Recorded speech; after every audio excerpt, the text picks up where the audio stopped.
Bienvenue à Crime Tonic, le podcast où l'on jase d'histoires judiciaires sans se prendre au sérieux. Je m'appelle Marie-Ève. Et moi, Nicolas.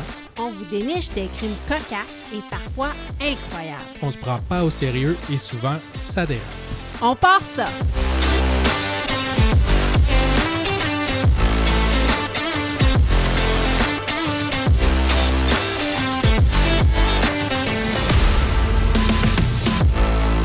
Épisode 27, scandale politique, partie 1. Mon champion de la semaine est un cas qui va vous donner la chair de poule. Et moi, je vous parle de Gilles Vaillancourt, que l'on surnommait maire à vie de Laval. Bonne écoute!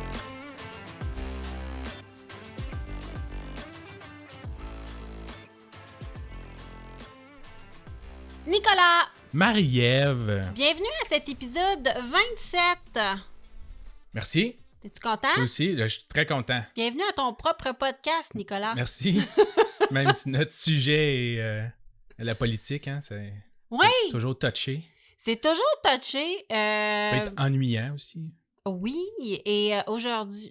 Pas avec nous autres. Non, c'est ça, on va avoir du fun. Ça pourrait être ennuyant, mais j'ai choisi l'un des plus gros scandales politiques du Québec de ces dernières années. Ah, moi aussi. Toi aussi? Ah ouais, tu vas voir mon... C'est le plus gros scandale politique 2024. Oui. C'est la partie de l'année solide. Avec le champion. Avec le champion. Avec ouais. ton champion. Oui. Ouais. Là, ça va être la partie 1. Donc, tu vas faire un champion, je vais faire un cas. Comme j'ai dit dans l'intro, je parle de Gilles Vaillancourt. Je connaissais un peu l'histoire, mais en tout cas, on avait tous entendu que quelqu'un, quelque part, essayait de flusher de l'argent dans les toilettes. Ça revient souvent à cette image-là. Là. Oui, mais c'est une anecdote dans toute cette histoire-là. Ouais. Puis c'est Mais même pas lui qui a fait ça. En tout cas, c'est comme sa cousine. Ça n'a pas rapport. Ah tu vas ouais. voir, là, je vais t'expliquer, mais... Des fois, on relie ça de la drogue. Là. T'as la police qui arrive, là, puis là, ils flushent leur coke là, dans la toilette. Là. Oui, mais je t'annonce que c'est ça qui est drôle. Des billets de banque, ça flotte. Ouais. Donc, ça l'a absolument pas marché. Si, peut-être aux États-Unis... Tu pourrais t'en tirer parce qu'ils ont une espèce de monnaie papier, là, tu sais, un peu plus... qui s'imbibe. On va dire cheap, là, je sais pas, là, mais nous autres, c'est même pas du papier, là, c'est du plastique carrément. Ouais, là. carrément. Ouais, juste le déchirer, c'est presque impossible, j'imagine pas le flusher. Là. Ben, c'est ça, fait que ça l'a pas marché, mais en tout cas, je vais t'expliquer le fin fond de l'histoire, puis tu vas voir, c'est fascinant, puis comment la corruption est arrivée à Laval, puis par quel stratagème. Moi, j'ai adoré apprendre sur ce cas-là. Tu vas vraiment aimer ça. Et là, je suis vraiment excitée parce que on boit en ce moment, vraiment, vous ne nous voyez pas parce que on faisait trop dur pour se filmer. Ouais, là, on a des événements de vie qui font que c'est un peu le bordel à la maison. Oui, oui. Ben, on le dit, on déménage. On déménage. Bye-bye Montréal. Bye-bye Montréal. Donc, c'est ça. Fait que là, on enregistre parce qu'on vous laisse pas tomber, mais on pourra pas se filmer parce qu'on enregistre dans un bordel de boîte. Comme on peut. Comme on peut. Ceci étant dit, j'ai fait ma découverte de cette année, je pense, qui est le gin Kepler de la distillerie des Appalaches. C'est une distillerie située à Lévis. C'est une blogueuse que je suis, une influenceuse que je suis qui est parfaite maman cinglante qui vient de Québec et qui avait goûté ce gin-là, le gin Kepler, parce qu'elle est super famous, puis je pense qu'il l'avait invitée comme à la distillerie. Chanceuse. Ouais, pas nous autres encore. Un jour, on va être big de même.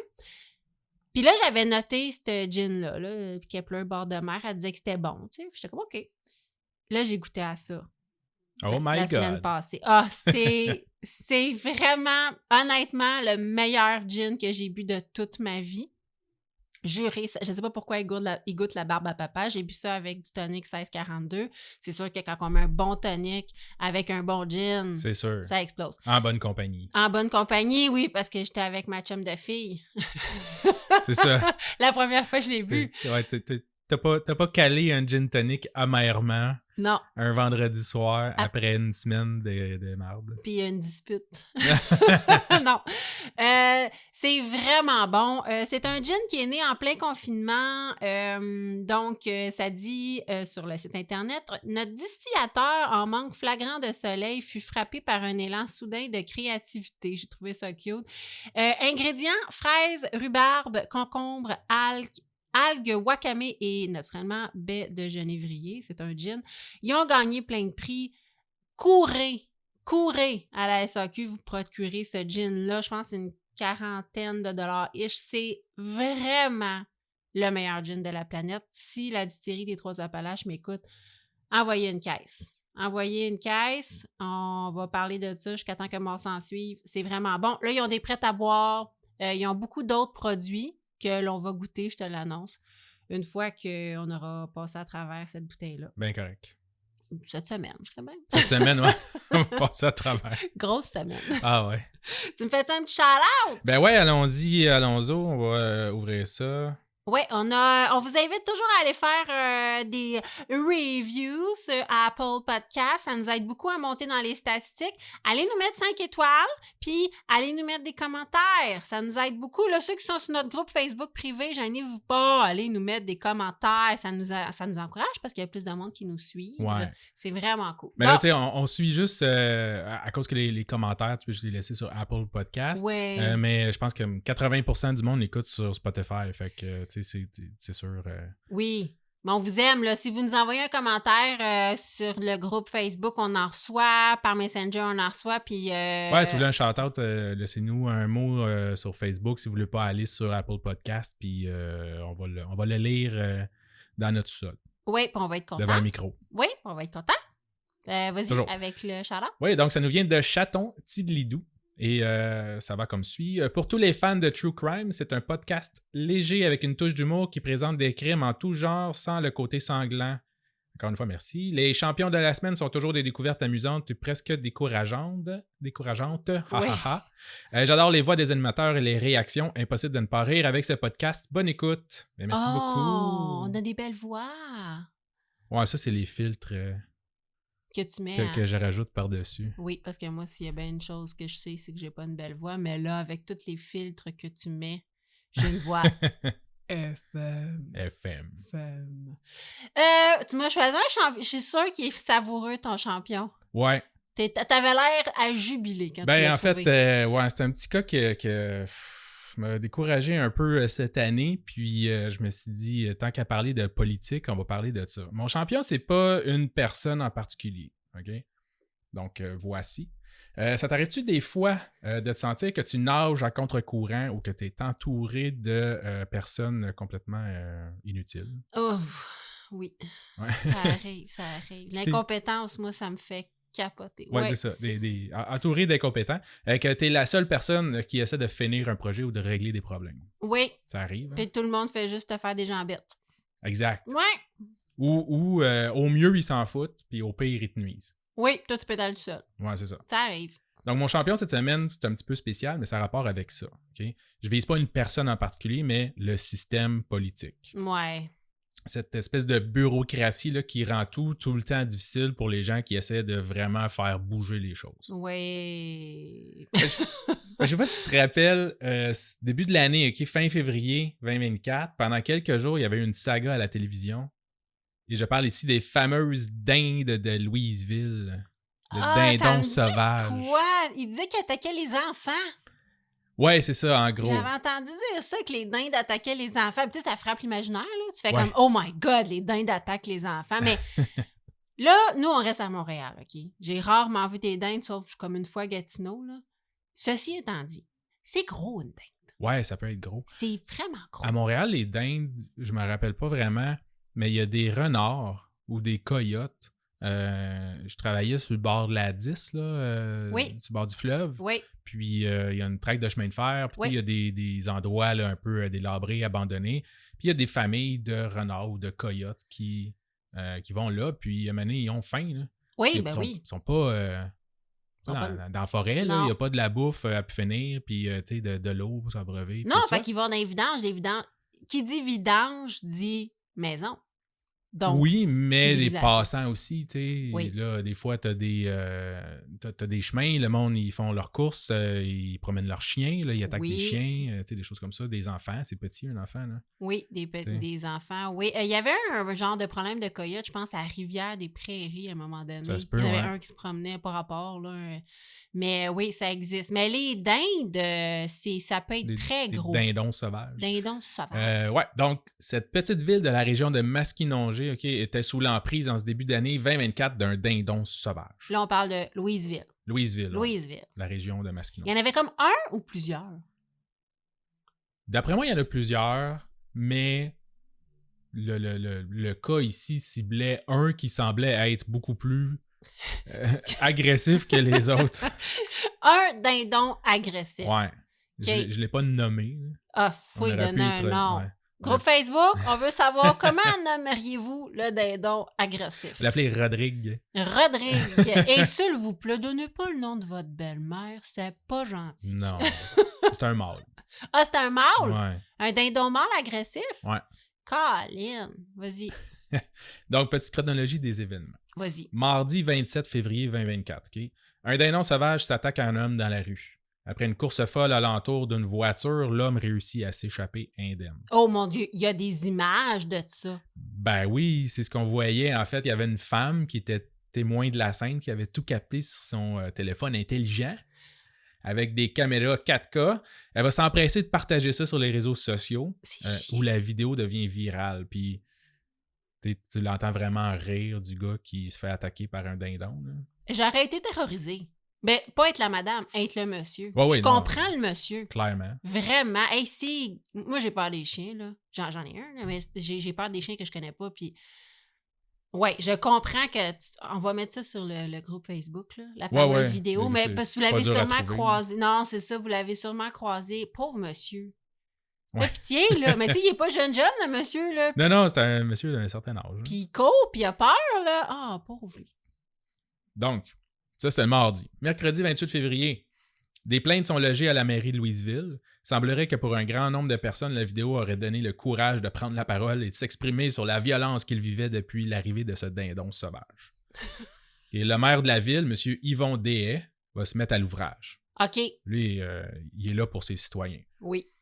Je sais pas comment que ça marche. Mais moi, je l'imagine là, ouvrir son grand grimoire là, du ministère de la province de Québec. Là, oui. De souffler là, pour enlever la poussière. Puis trouver le numéro SOS Dindon. Exact. Là, il va se mettre à faire des appels. Premièrement, on va l'informer qu'on ne peut pas rien faire pour lui. Hein. On va le référer à diverses informations qui disent que les dindons ne sont pas dangereux. Ah! Hein, selon les sites web du gouvernement, tu as juste à faire des bruits, puis lever tes bras, puis faire bouh, puis il va s'en aller. Ah, OK. Fait que c'est ça qu'on lui dit. Ouais. Fait que c'est un maudit menteur. Ben oui, parce que là, tu as vu la vidéo, hein? Ouais. Comment il a peur de rien, le dindon? Ben, c'est ça qui arrive. Ben, c'est ça. C'est qu'on est en train de dire au maire qu'il capote pour rien. Ouais. Mais c'est ça qui est poche, parce que tu vois bien sa vidéo que le dindon, il a le goût d'avoir une bouchée de mollet, là. Ouais, puis c'est pas le seul événement, là. C'est le seul qui a été filmé. Oui. Mais il y a plein de monde, suite à ça, qui ont fait « Ah ouais, moi aussi, je me suis fait attaquer par lui. Ah, moi aussi, tu sais, du monde, à un moment donné, tu fais comme « Ah, c'est arrivé comme ça, mais... » Ouais. Ça fait pas un gros cas, là, mais là, à un moment donné, tu vois que, hey, là, tu rajoutes des plaintes par-dessus pour qu'à un moment donné, ça fasse bouger les choses. T'sais. Ben, tout à fait. Ouais. Fait que le maire dit avoir contacté le ministère de l'Environnement, le ministère de la lutte au changement climatique, de la faune, des parcs et personne ne donne suite à ces demandes. Je comprends. Il voulait de l'aide. Oui. C'est ça. Au début, c'était pas... c'est ça. Il demandait pas nécessairement de l'abattre. Il voulait de l'aide. Oui, c'est ça. Qu'est-ce qu'on fait avec ça? Oui. Durant la journée, il va continuer de recevoir des plaintes, dont une d'une femme qui est en chaise roulante, qui dit que s'est fait sauter dessus par le dindon. Pauvre madame! C'est un peu ça que le maire disait aussi, tu sais, puis on l'a vu beaucoup en entrevue dans ce petit court laps de temps. Ouais. Puis il disait, c'est ça, tu sais, il y a des personnes handicapées, des personnes âgées. C'est l'hiver. Tu sais, le monsieur qui courait alentour, là, ben, tu sais, 60 ans. Oui. Là, il court, c'est l'hiver. tombe à terre, se casse une hanche, en plus de te faire manger les yeux par le dindon. Je veux dire, ça peut être assez dangereux, là. On s'entend? Oui, ben c'est parce que t'es pas supposé te faire attaquer par des animaux sauvages en pleine ville, là. Non, c'est ça. Tu sais, je veux dire, Louisville, là, c'est pas le centre-ville de Montréal, c'est une ville. Ouais. T'es pas supposé avoir des animaux sauvages. Il faut trouver une solution pour les relocaliser ou... mais tu sais, Exact. il reste que... En tout cas, tu sais, on va être gentil, mais un animal sauvage qui attaque, tu sais, même un animal qui attaque, c'était un chien, Ah oui. il y aurait une loi pour le faire abattre. Tout à fait. Tu sais, à un moment donné, en tout cas, c'est ça. C'est pas ça qu'on veut, c'est pas ça qu'on souhaite, mais je pense pas qu'il y a des gens qui se spécialisent dans la rééducation des dindons agressifs. Là. Je pense pas. Tu sais, à un moment donné, là, pas être plus catholique que le pape. Ouais, c'est ça. OK, vas-y. Qu'est-ce qu'il y a? Pauvre bref, monsieur. Puis tu sais, c'est pas ça le contrat social. Là. Je veux dire, c'est pas la loi du plus fort. Là. On n'est pas post-apocalypse ou dans la forêt encore là, à se battre là, entre tribus. Là. Je veux dire, le contrat social, c'est on vit dans des villes. Je veux dire, puis c'est ça, on est supposé être en sécurité. Oui, tout à fait. Ben oui, t'es pas supposé de te faire t'attaquer par un dindon en allant faire tes commissions. Non, exact. Fait que là, en plus, il s'en prend à des gens âgés, handicapés ou des bébés. C'est sûr que le gars de la construction, il s'en sac un peu. Le dindon, il arrive, il va lui donner un coup de pied. Là. Ouais. Mais tu sais, quand t'es une madame avec une canne, oui. un moment donné, ben oui, non, ça n'a pas qu'est-ce de que tu veux sens. faire? Donc, fin de la journée, mercredi le 28 février, personne n'a offert de prendre en charge le problème des habitants de Louisville. Le maire en a assez, il va donner son ultimatum aux fonctionnaires. Donc, il veut un retour d'appel, une prise en charge d'ici minuit le 28, entre le 28 et le 29 février, bref. D'accord. Sinon, il va s'en charger lui-même de ce dindon-là. En gros, il n'y a juste personne qui va lui répondre.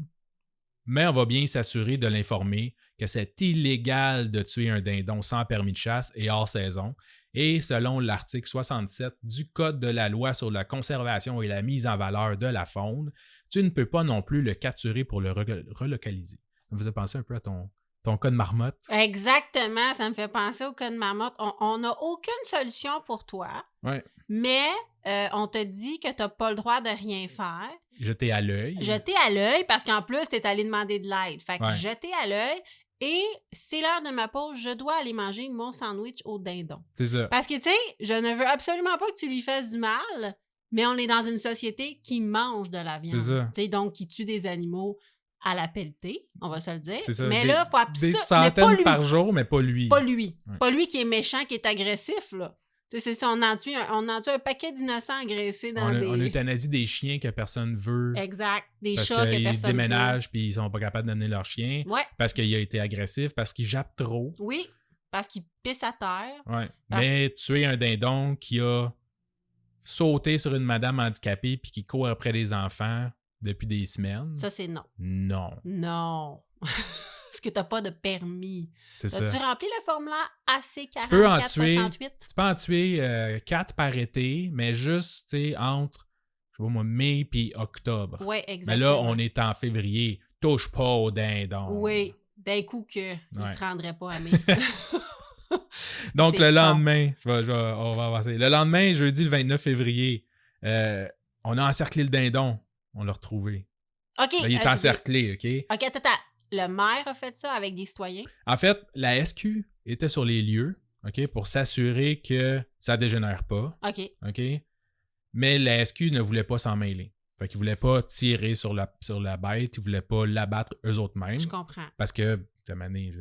Mais ils n'ont pas le droit d'utiliser leur fusil pour rien. Là. C'est ça, exact. Ouais, tout à fait. Mais ils étaient sur les lieux pour s'assurer que ça reste civil, whatever, qu'il n'y a pas de... À la limite, si le dindon il se revient de bord, les yeux rouges, puis il commence à manger tout le monde, au moins la police va être là. Oui. Il y a un brave citoyen avec sa fronde, son slingshot, qui va abattre l'animal d'une pierre à la tête. Oh, il s'est Problème visé quand réglé. même. Ouais, je sais pas s'il en a pris 1, 2, 3 ou 14. Mais il faut le faire, une fronde. Il a fini par l'avoir. Comme je disais au début, mon champion, c'est pas vraiment le maire de la ville. Okay? Mais en fait, c'est un champion dans le bon sens du terme. C'est pas un champion tata. Okay? Mais je trouve que les médias ont fait une job assez merdique sur ce dossier-là. En faisant mes recherches, là, puis je sais pas si tu l'as vu aux nouvelles, je pense qu'on l'avait vu ensemble. Le maire de la ville, c'est un peu extravagant. Ah oui, celui-là avec le petit nœud papillon, tous les couleurs. Exact, c'est ouais, ça. allez le voir, mais c'est un passionné. Exact. Mais tu sais, il s'habille d'une façon un peu spéciale. Oui. Il y a des expressions que personne n'utilise. Oui. Dans une entrevue, à un moment donné, il buvait du lait dans une coupe de vin. Oui, il est très spécial. Il est spécial. Il n'a pas la langue dans sa poche non plus. Il y a des vestons, des chemises, des nœuds papillons très colorés, des chapeaux colorés. Exact. Ouais, il est extravagant. Ben, ça prend un méchant passionné là, pour être maire de Louisville. Là. Ah oui, à genre 32 000 par année. Ouais, c'est ça. Souvent, les maires des petites villes, ils ont d'autres jobs. Ouais. Il faut être passionné. Ouais. Dans les différentes entrevues, c'est ça, avec le maire ou les articles même écrits, là, ils ont tout un espèce de fond de moquerie. On dirait qu'ils le prennent pas au sérieux. Ils font juste constamment lui rappeler que ce qu'il fait, c'est-à-dire de mettre à prix la tête du dindon, ben ça fait pas de sens, que c'est illégal, qu'il ne devrait pas faire ça. Mais lui, il dit, ouais, mais j'ai des citoyens, j'ai des amis qui m'appellent désespérés, angoissés, en pleurs parce qu'ils se font attaquer par un dindon, puis il n'y a personne qui veut rien faire. Puis ça prend pas grand-chose. Ben, écoute, c'est très montréalocentriste. Dans le sens que nous, on a des gros problèmes d'autoroute, de ponts qui tombent, puis de choses graves et d'itinérance. Puis là, lui, il est là, c'est dans une histoire de dindon, puis tout le monde trouve ça un peu comique. Ouais, c'est ça. Mais il reste que c'est dangereux. Ouais. C'est très chiant. Et exact. c'est très facile à régler. Là. C'est pas l'itinérance à Montréal comme dossier. C'est un dindon pas fin. Exact. Fait qu'on peut-tu comme régler ça puis passer à d'autres choses? Ouais. Lui, il se bat pour ses citoyens. Puis au lieu de rire de lui, il me semble qu'il aurait pu essayer de creuser un peu le sujet. Parce que, se poser des questions, là, pourquoi est-ce qu'il y a autant de dindons? Pourquoi est-ce que les fonctionnaires s'en foutent comme ça? Pourquoi est-ce que personne n'est capable de dire « je m'en charge » ? Ben oui. En faisant des recherches aussi sur le sujet, j'ai retrouvé une émission de la Semaine verte qui datait de 3 ans, qui couvrait le problème des agriculteurs et éleveurs là, à cause de la surpopulation des dindons sauvages, 3 ans. Ah ouais. Les dindons, ils mangent leur récolte. Ils vont manger la nourriture du bétail, mais en mangeant la nourriture, ils défèquent dedans. Puis, mettons, le bétail va manger des excréments de dindons puis devenir malade. Après ça, tu as des problèmes de grippe aviaire ou je sais pas trop quoi, ça vache va cher, folle. Puis voilà. Vache, c'est des grosses pertes. Mais fait que, à cause de quelques dindons sauvages qu'on veut pas abattre parce qu'il y a une surpopulation, ben là, on est obligé de tuer toutes les vaches au complet d'un éleveur à cause que là, il y avait des excréments dans la bouffe de vache. Bref. Personne n'en a parlé de ça dans les médias. Là. Personne n'est allé creuser. Ben là, peut-être qu'il y a un problème plus sévère que juste un monsieur qui essaye de régler un petit problème local. Oui, mais c'était la même chose quand que la maire de Saint-Sévère, la mairesse de Saint-Sévère est passée à Tout le monde en parle. Tout le monde riait un peu du sujet. Là. C'était le troupeau de vaches en liberté. Ah oui, c'est vrai. C'était pareil. Il y avait un troupeau de vaches en liberté qui foutait le bordel, qui disséminait des récoltes, qui traversait des routes, qui se mettait en danger, qui mettait en danger la population, puis personne ne savait c'était où, Saint-Sévère, puis la mairesse, elle avait vraiment d'autres choses à faire dans la vie que de gérer. Puis elle avait expliqué à Tout le monde en parle son espèce de parcours du combattant, de j'appelle là, puis personne. Ouais. Elle s'est rendue à Tout le monde en parle en disant, y a-tu quelqu'un quelque part qui peut nous aider? Elle dit, ça n'a pas de sens. Ça veut dire comme... En tout cas, ça dégénérait. Ouais. Puis, je sais que tu peux pas prendre la loi entre tes propres mains, puis te faire règlement toi-même. Là. Mais à un moment donné, il reste juste ça. Puis on parle pas d'un règlement de compte. Là. Ben là, dans ce cas-ci, peut-être, là, parce qu'on a comme abattu une bête. Là. Mais tu sais, même le bétail là, de Saint-Sévère, là, la manie, c'est parce que des cowboys sont arrêtés des lassos, puis ils ont dit, bon, on va s'en occuper nous autres, mais tu sais, c'est du monde comme toi puis moi qui prennent une journée de congé. Puis qui prennent un risque de peut-être avoir des poursuites, là. Ouais. Le monsieur, là, qui a abattu la bête, là, ça se pourrait, là. Ah oui, ben là, je voulais finir avec ça, c'est que c'était encore en enquête, mais dernièrement, là, il y a finalement, ils ont laissé tomber, il n'y aura aucune poursuite là, sur ce dossier-là. Là. Mais tu sais, la police a quand même ouvert une enquête et ils ont continué à dépenser de l'argent des contribuables pour enquêter sur ça quand ils pourraient faire d'autres choses. Là. Tout à fait, pour savoir si c'était légitime, puis savoir si c'était de la légitime défense, puis c'est ça. T'sais, on a des règlements, puis il y a une raison pour qu'il y ait les règlements, là, c'est pour pas que ça dégénère, là, puis que le monde abatte des bêtes n'importe comment, là, on s'entend, là, mais... Je comprends, tu veux pas ouvrir une canne de verre, là, tu veux pas dire « OK, ben c'est correct », puis là, tout le reste du monde vont commencer à faire ça, là. Je pense pas non plus que ça va arriver. Mais le diable est dans les détails, Ouais. comme on dit. C'est ça, c'est de la bureaucratie. Ah, mais écoute, Mais bref, c'était mon champion est la bureaucratie et le fonctionnaire qui moyen. s'assoit sur l'air. Ouais, le fonctionnaire moyen, là, je veux pas viser tout le monde. Là. Non. Mais tu sais, ceux qui... Il y en a qui vont se reconnaître ou il y en a qui vont reconnaître un collègue dans le cubicule d'à côté, là, que le moindre effort est... Fait loi. Ouais. Ah, tout à fait. Ouais. Mais écoute, merci parce que c'est vrai que c'était de la bureaucratie, un espèce de scandale politique de rire du maire qui essayait de régler un problème. Ouais. Tu sais, c'est ça. En même temps, c'est Slow News Day, là. Je veux dire, Ben oui. il devait pas avoir grand-chose d'autre à mettre là, aux nouvelles le 28 février, là, à part que c'est une année bissextile. Oui. À part de ça... mais bref. Ah, ben merci beaucoup pour ce champion de la semaine. Ben, merci. Spécial politique avec le maire. Là, j'ai hâte d'entendre ton cas Ouais. majeur. Tu Et vas c'est aimer le, ça. c'est le moment où est-ce que je peux m'accoter dans ma chaise et t'écouter. Je vais te nourrir. Vas-y. Je vais te nourrir ton esprit. Tu vas apprendre plein de choses. Comment on dit? On grandit, on apprend, on grandit. Ah oui, tu t'assois, t'écoutes, tu grandis. Ah, c'est ça. C'est les grandes crues qui disent c'est ça. ça. C'est bien ça.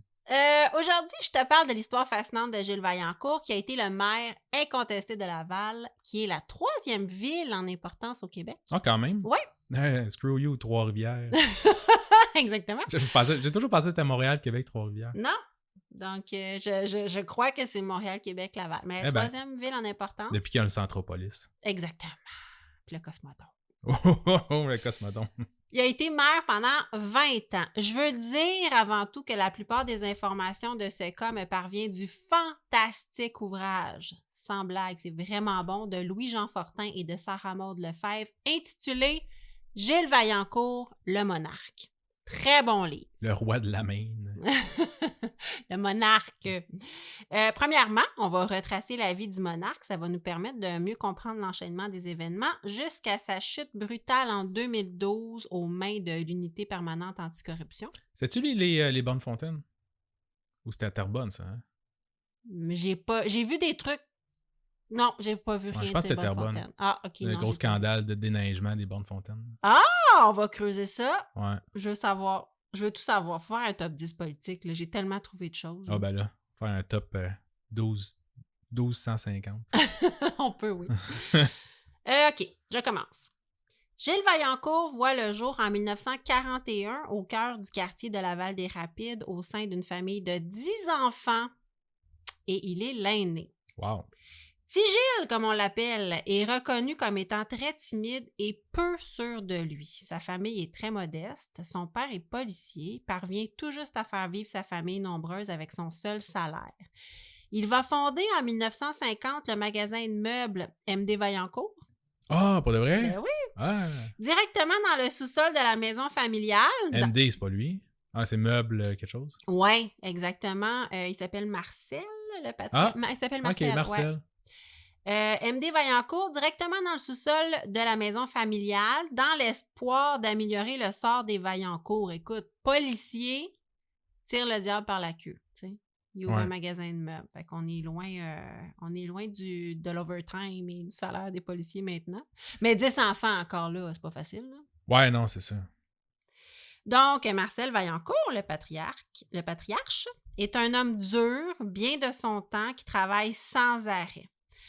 Outre son fils Gilles, le plus vieux, les 5 autres garçons font la pluie et le beau temps dans le petit quartier de Laval-des-Rapides et sans être des mauvais garçons, disons qu'ils aiment l'aventure et les bonnes bagarres. Ah ouais? Oui, ils font un petit peu la pluie et le beau temps. Dans ce temps-là, hein, j'entendais plein d'histoires de mes oncles puis tout ça, là, qui... Et ça courait... Ça se pourchassait dans une boîte de pick-up, ça lançait des roches aux anglophones, puis en tout cas, ça jouait dur. Oui, c'est... Oui, puis Laval, c'est parce que dans ce temps-là, ça devait pas être développé comme c'est aujourd'hui. Oh mon non Dieu, plus. non. C'était des agriculteurs, ouais, exact. des terres agricoles, c'est all ça. the way. Parce que tu sais, t'as le plateau, centre-ville de Montréal, même si t'allais un peu plus loin, là, Rivière-des-Prairies, là, c'était des champs. Là. Oui, tout à fait. Même Montréal-Nord, probablement, là, c'était très... c'est comme la banlieue lointaine, c'est maintenant. Là, oui, puis c'était vraiment une ville dortoir, là, Laval. Là. Ouais. Les gens habitaient là, mais travaillaient pas à Laval. Là. Travaillaient à Montréal. Dans ce temps-là? Oui. Ah ouais. Oui, il se passait rien. C'était des champs, des agriculteurs. Et plus tard, c'était une ville dortoir. Il se passait absolument rien Ah à ouais. Laval. Ouais, Parce ouais. que je vois pas comment dans ce temps-là, tu pouvais travailler au centre-ville puis rester à Laval. Là. Ben, il travaillait pas tant au centre-ville, il travaillait sur l'île de Montréal. Et dans le temps, il y avait, je vais en parler plus tard, mais à un certain moment, il y avait beaucoup de postes de payage. OK. Fait que Gilles Vaillancourt va, au début de sa carrière, abolir tous les postes de payage, mais c'est comme ça que c'était financé. OK. Ouais. Donc, en vieillissant, les frères Vaillancourt sont impliqués dans le commerce familial de meubles.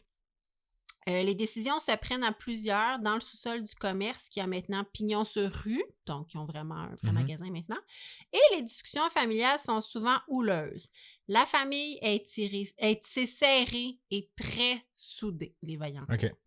Gilles sait que la relève de l'entreprise familiale n'est pas pour lui. Il vise une carrière de pharmacien, qui est un métier lucratif et prestigieux. Cependant, un grave accident de la route changera sa destinée à jamais. Donc, une course dans une boîte de pick-up, qui sait? On sait que Gilles Vaillancourt restera 1 an à l'hôpital. Ah ouais. Oui, un grave accident en enchaînant les chirurgies aux jambes qui lui laissera des séquelles pour le restant de sa vie. Wow. Il parle très peu de cet événement-là, par contre, mais il va réaliser qu'il ne peut plus rester debout à l'arrière d'un comptoir. Fait que ça va changer ses plans. Ah. Ouais, il savait que maintenant, il ne pouvait plus être pharmacien. Ouais, je comprends. Ouais. Il n'est plus possible pour lui non plus de faire du sport, alors qu'il était quand même assez sportif. OK. Donc, il va rediriger ses études en commerce de détail à l'Université du Québec.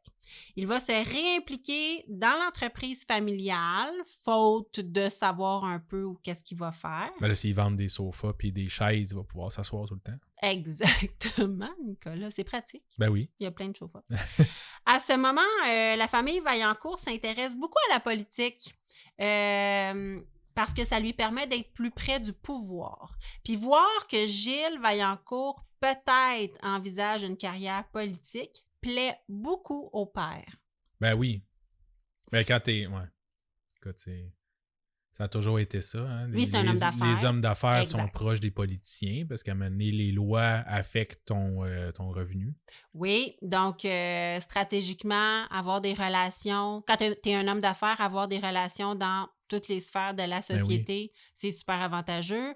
Il va y avoir des... Puis tu sais, municipal, c'est très proche de toi. Il va y avoir des rénovations sur ta rue. Tu peux avoir une lumière de plus pour que il y ait plus de trafic sur ton boulevard. Ouais, tu peux-tu être avantagé dans la location d'un local, dans l'aménagement d'une seconde succursale? L'achat de terrain. L'achat de terrain, c'est super avantageux.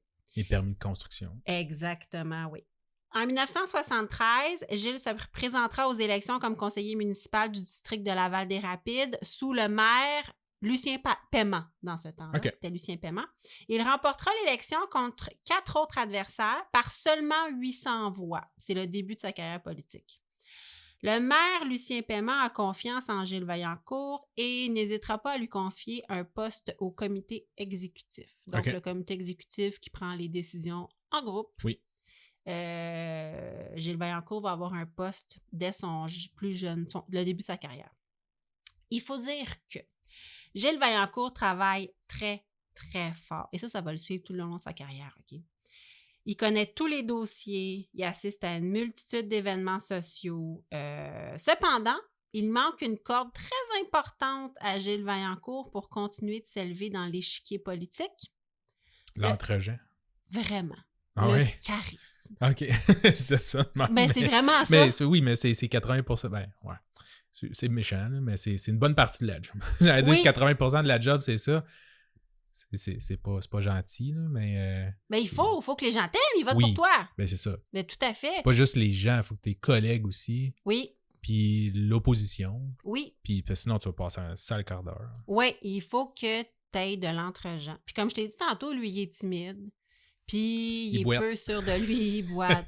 Il n'y en a pas, OK? Il est un piètre orateur. Ses discours sont ennuyants. Il est timide.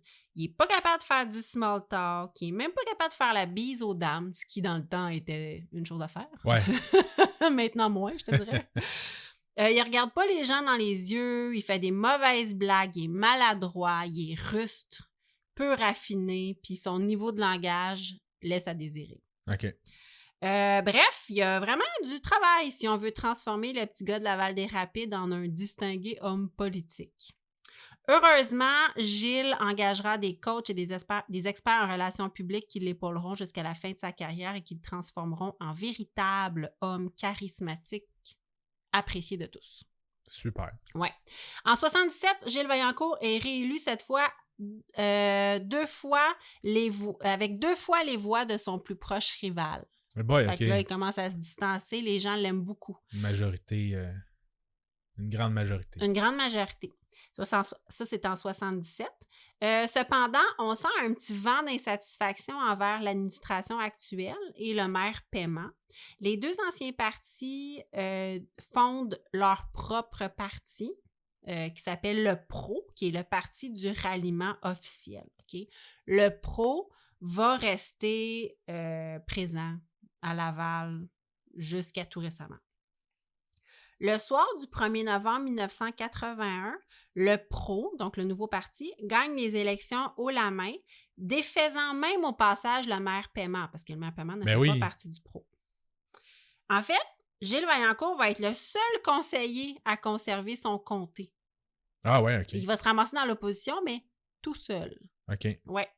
Il devient alors l'opposition à lui-même et va critiquer fréquemment et ouvertement le chef du PRO, le chef du parti de ralliement officiel, qui est un dénommé Claude Ulysse Lefebvre, OK? Qui est le nouveau maire, finalement. Ouais. Gilles travaille davantage pour défendre ses intérêts, OK? Il est ambitieux, il est batailleur, il est persévérant et il veut que Laval se développe économiquement et il milite super fort pour y arriver, entre autres en s'impliquant pour l'abolition des 4 derniers postes de payage de Laval. Okay, ouais. C'est son cheval de bataille. Et voilà qu'une véritable crise éclate au parti au pouvoir, qui est le PRO. Pour conserver sa majorité au comité exécutif, le maire Claude Ulysse Lefebvre doit remplacer plusieurs conseillers qui ont quitté en claquant la porte. OK, ça va pas bien. Fait que plutôt, vu qu'il est bien impressionné par le travail de Gilles Vaillancourt, il va y offrir un rôle sur le comité exécutif.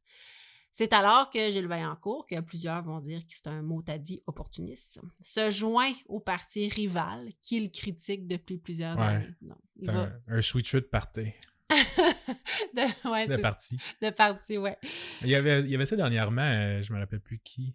Ah, mais il y en a beaucoup. Ouais, il y en a beaucoup. Ça, ben oui. La CAQ, je pense, ça va été chercher quelqu'un. À un moment donné, il y en a, je sais pas, ils font ça de carrière, puis là, ben, leur parti, ils perdent, puis ils se font offrir, c'est ça, un poste dans le parti qui a gagné. Ouais. Là, ils changent. Puis là, à un moment donné, ça change encore, puis là, ils rechangent encore. Ben, c'est parce que tu défends tes citoyens. Puis oui. Pour faire avancer ton comté, idéalement, il faut que tu sois dans le parti au pouvoir. Là. Oui. Puis on s'entend, oui, au Québec, à part peut-être quelques partis un peu plus extrémistes, là, tout le monde a presque les mêmes convictions, presque les mêmes objectifs, presque, tu sais. Ben, ça change jamais vraiment. Il n'y a rien d'extrême droite et d'extrême gauche. Les partis sont très centristes, là. Ils sont très au centre. Fait que, c'est ça. C'est que switcher de parti ne veut pas dire que tu acceptes d'être contre l'avortement, là. Ouais. Tu sais, dans le fond, tu fais comme... En plus, là, on parle de municipal, là. Oui. T'as même... Tu sais, vraiment de l'administratif. T'as même pas de... T'as pas d'immigration, de système de santé, d'éducation, t'as pas de ça, là, c'est de l'administratif. L'administratif. Fait qu'à part si t'as des visions de fermer les rues puis mettre des pistes cyclables, là, à part de ça, tout le monde fait le même job, là, tu répares des rues puis tu changes des noms de rues parce que il y a telle personne que finalement c'est un raciste fini, fait qu'on veut plus avoir un boulevard avec son nom, puis on change le nom, là, puis that's it, là. Ben écoute, tu peux avoir des visions différentes, mais en joignant un parti, tu le sais que tu vas pouvoir faire la différence. Puis lui, il était super ambitieux. Ben, ce qu'il voulait, c'est être au pouvoir, tu sais. Fait que d'être du bon côté, là. Ben oui. Parce que tout seul dans l'opposition... T'arriveras à rien, puis tu peux même pas te faire valoir, t'es tout seul dans ton parti, tu fais juste chialer. Tu fais juste chialer sans arrêt. Ouais. Donc, il va se développer une certaine complicité entre le maire Ulysse Lefebvre et Gilles Vaillancourt, bien que certains stipulent que Gilles ait manœuvré pour parfois alimenter le conflit dans le parti et finalement se faufiler. Ah ouais. Oui. Il reste que le maire lui faisait confiance et il va finalement le nommer vice-président du conseil exécutif. Oh. Ouais. Ça va venir jouer plus tard?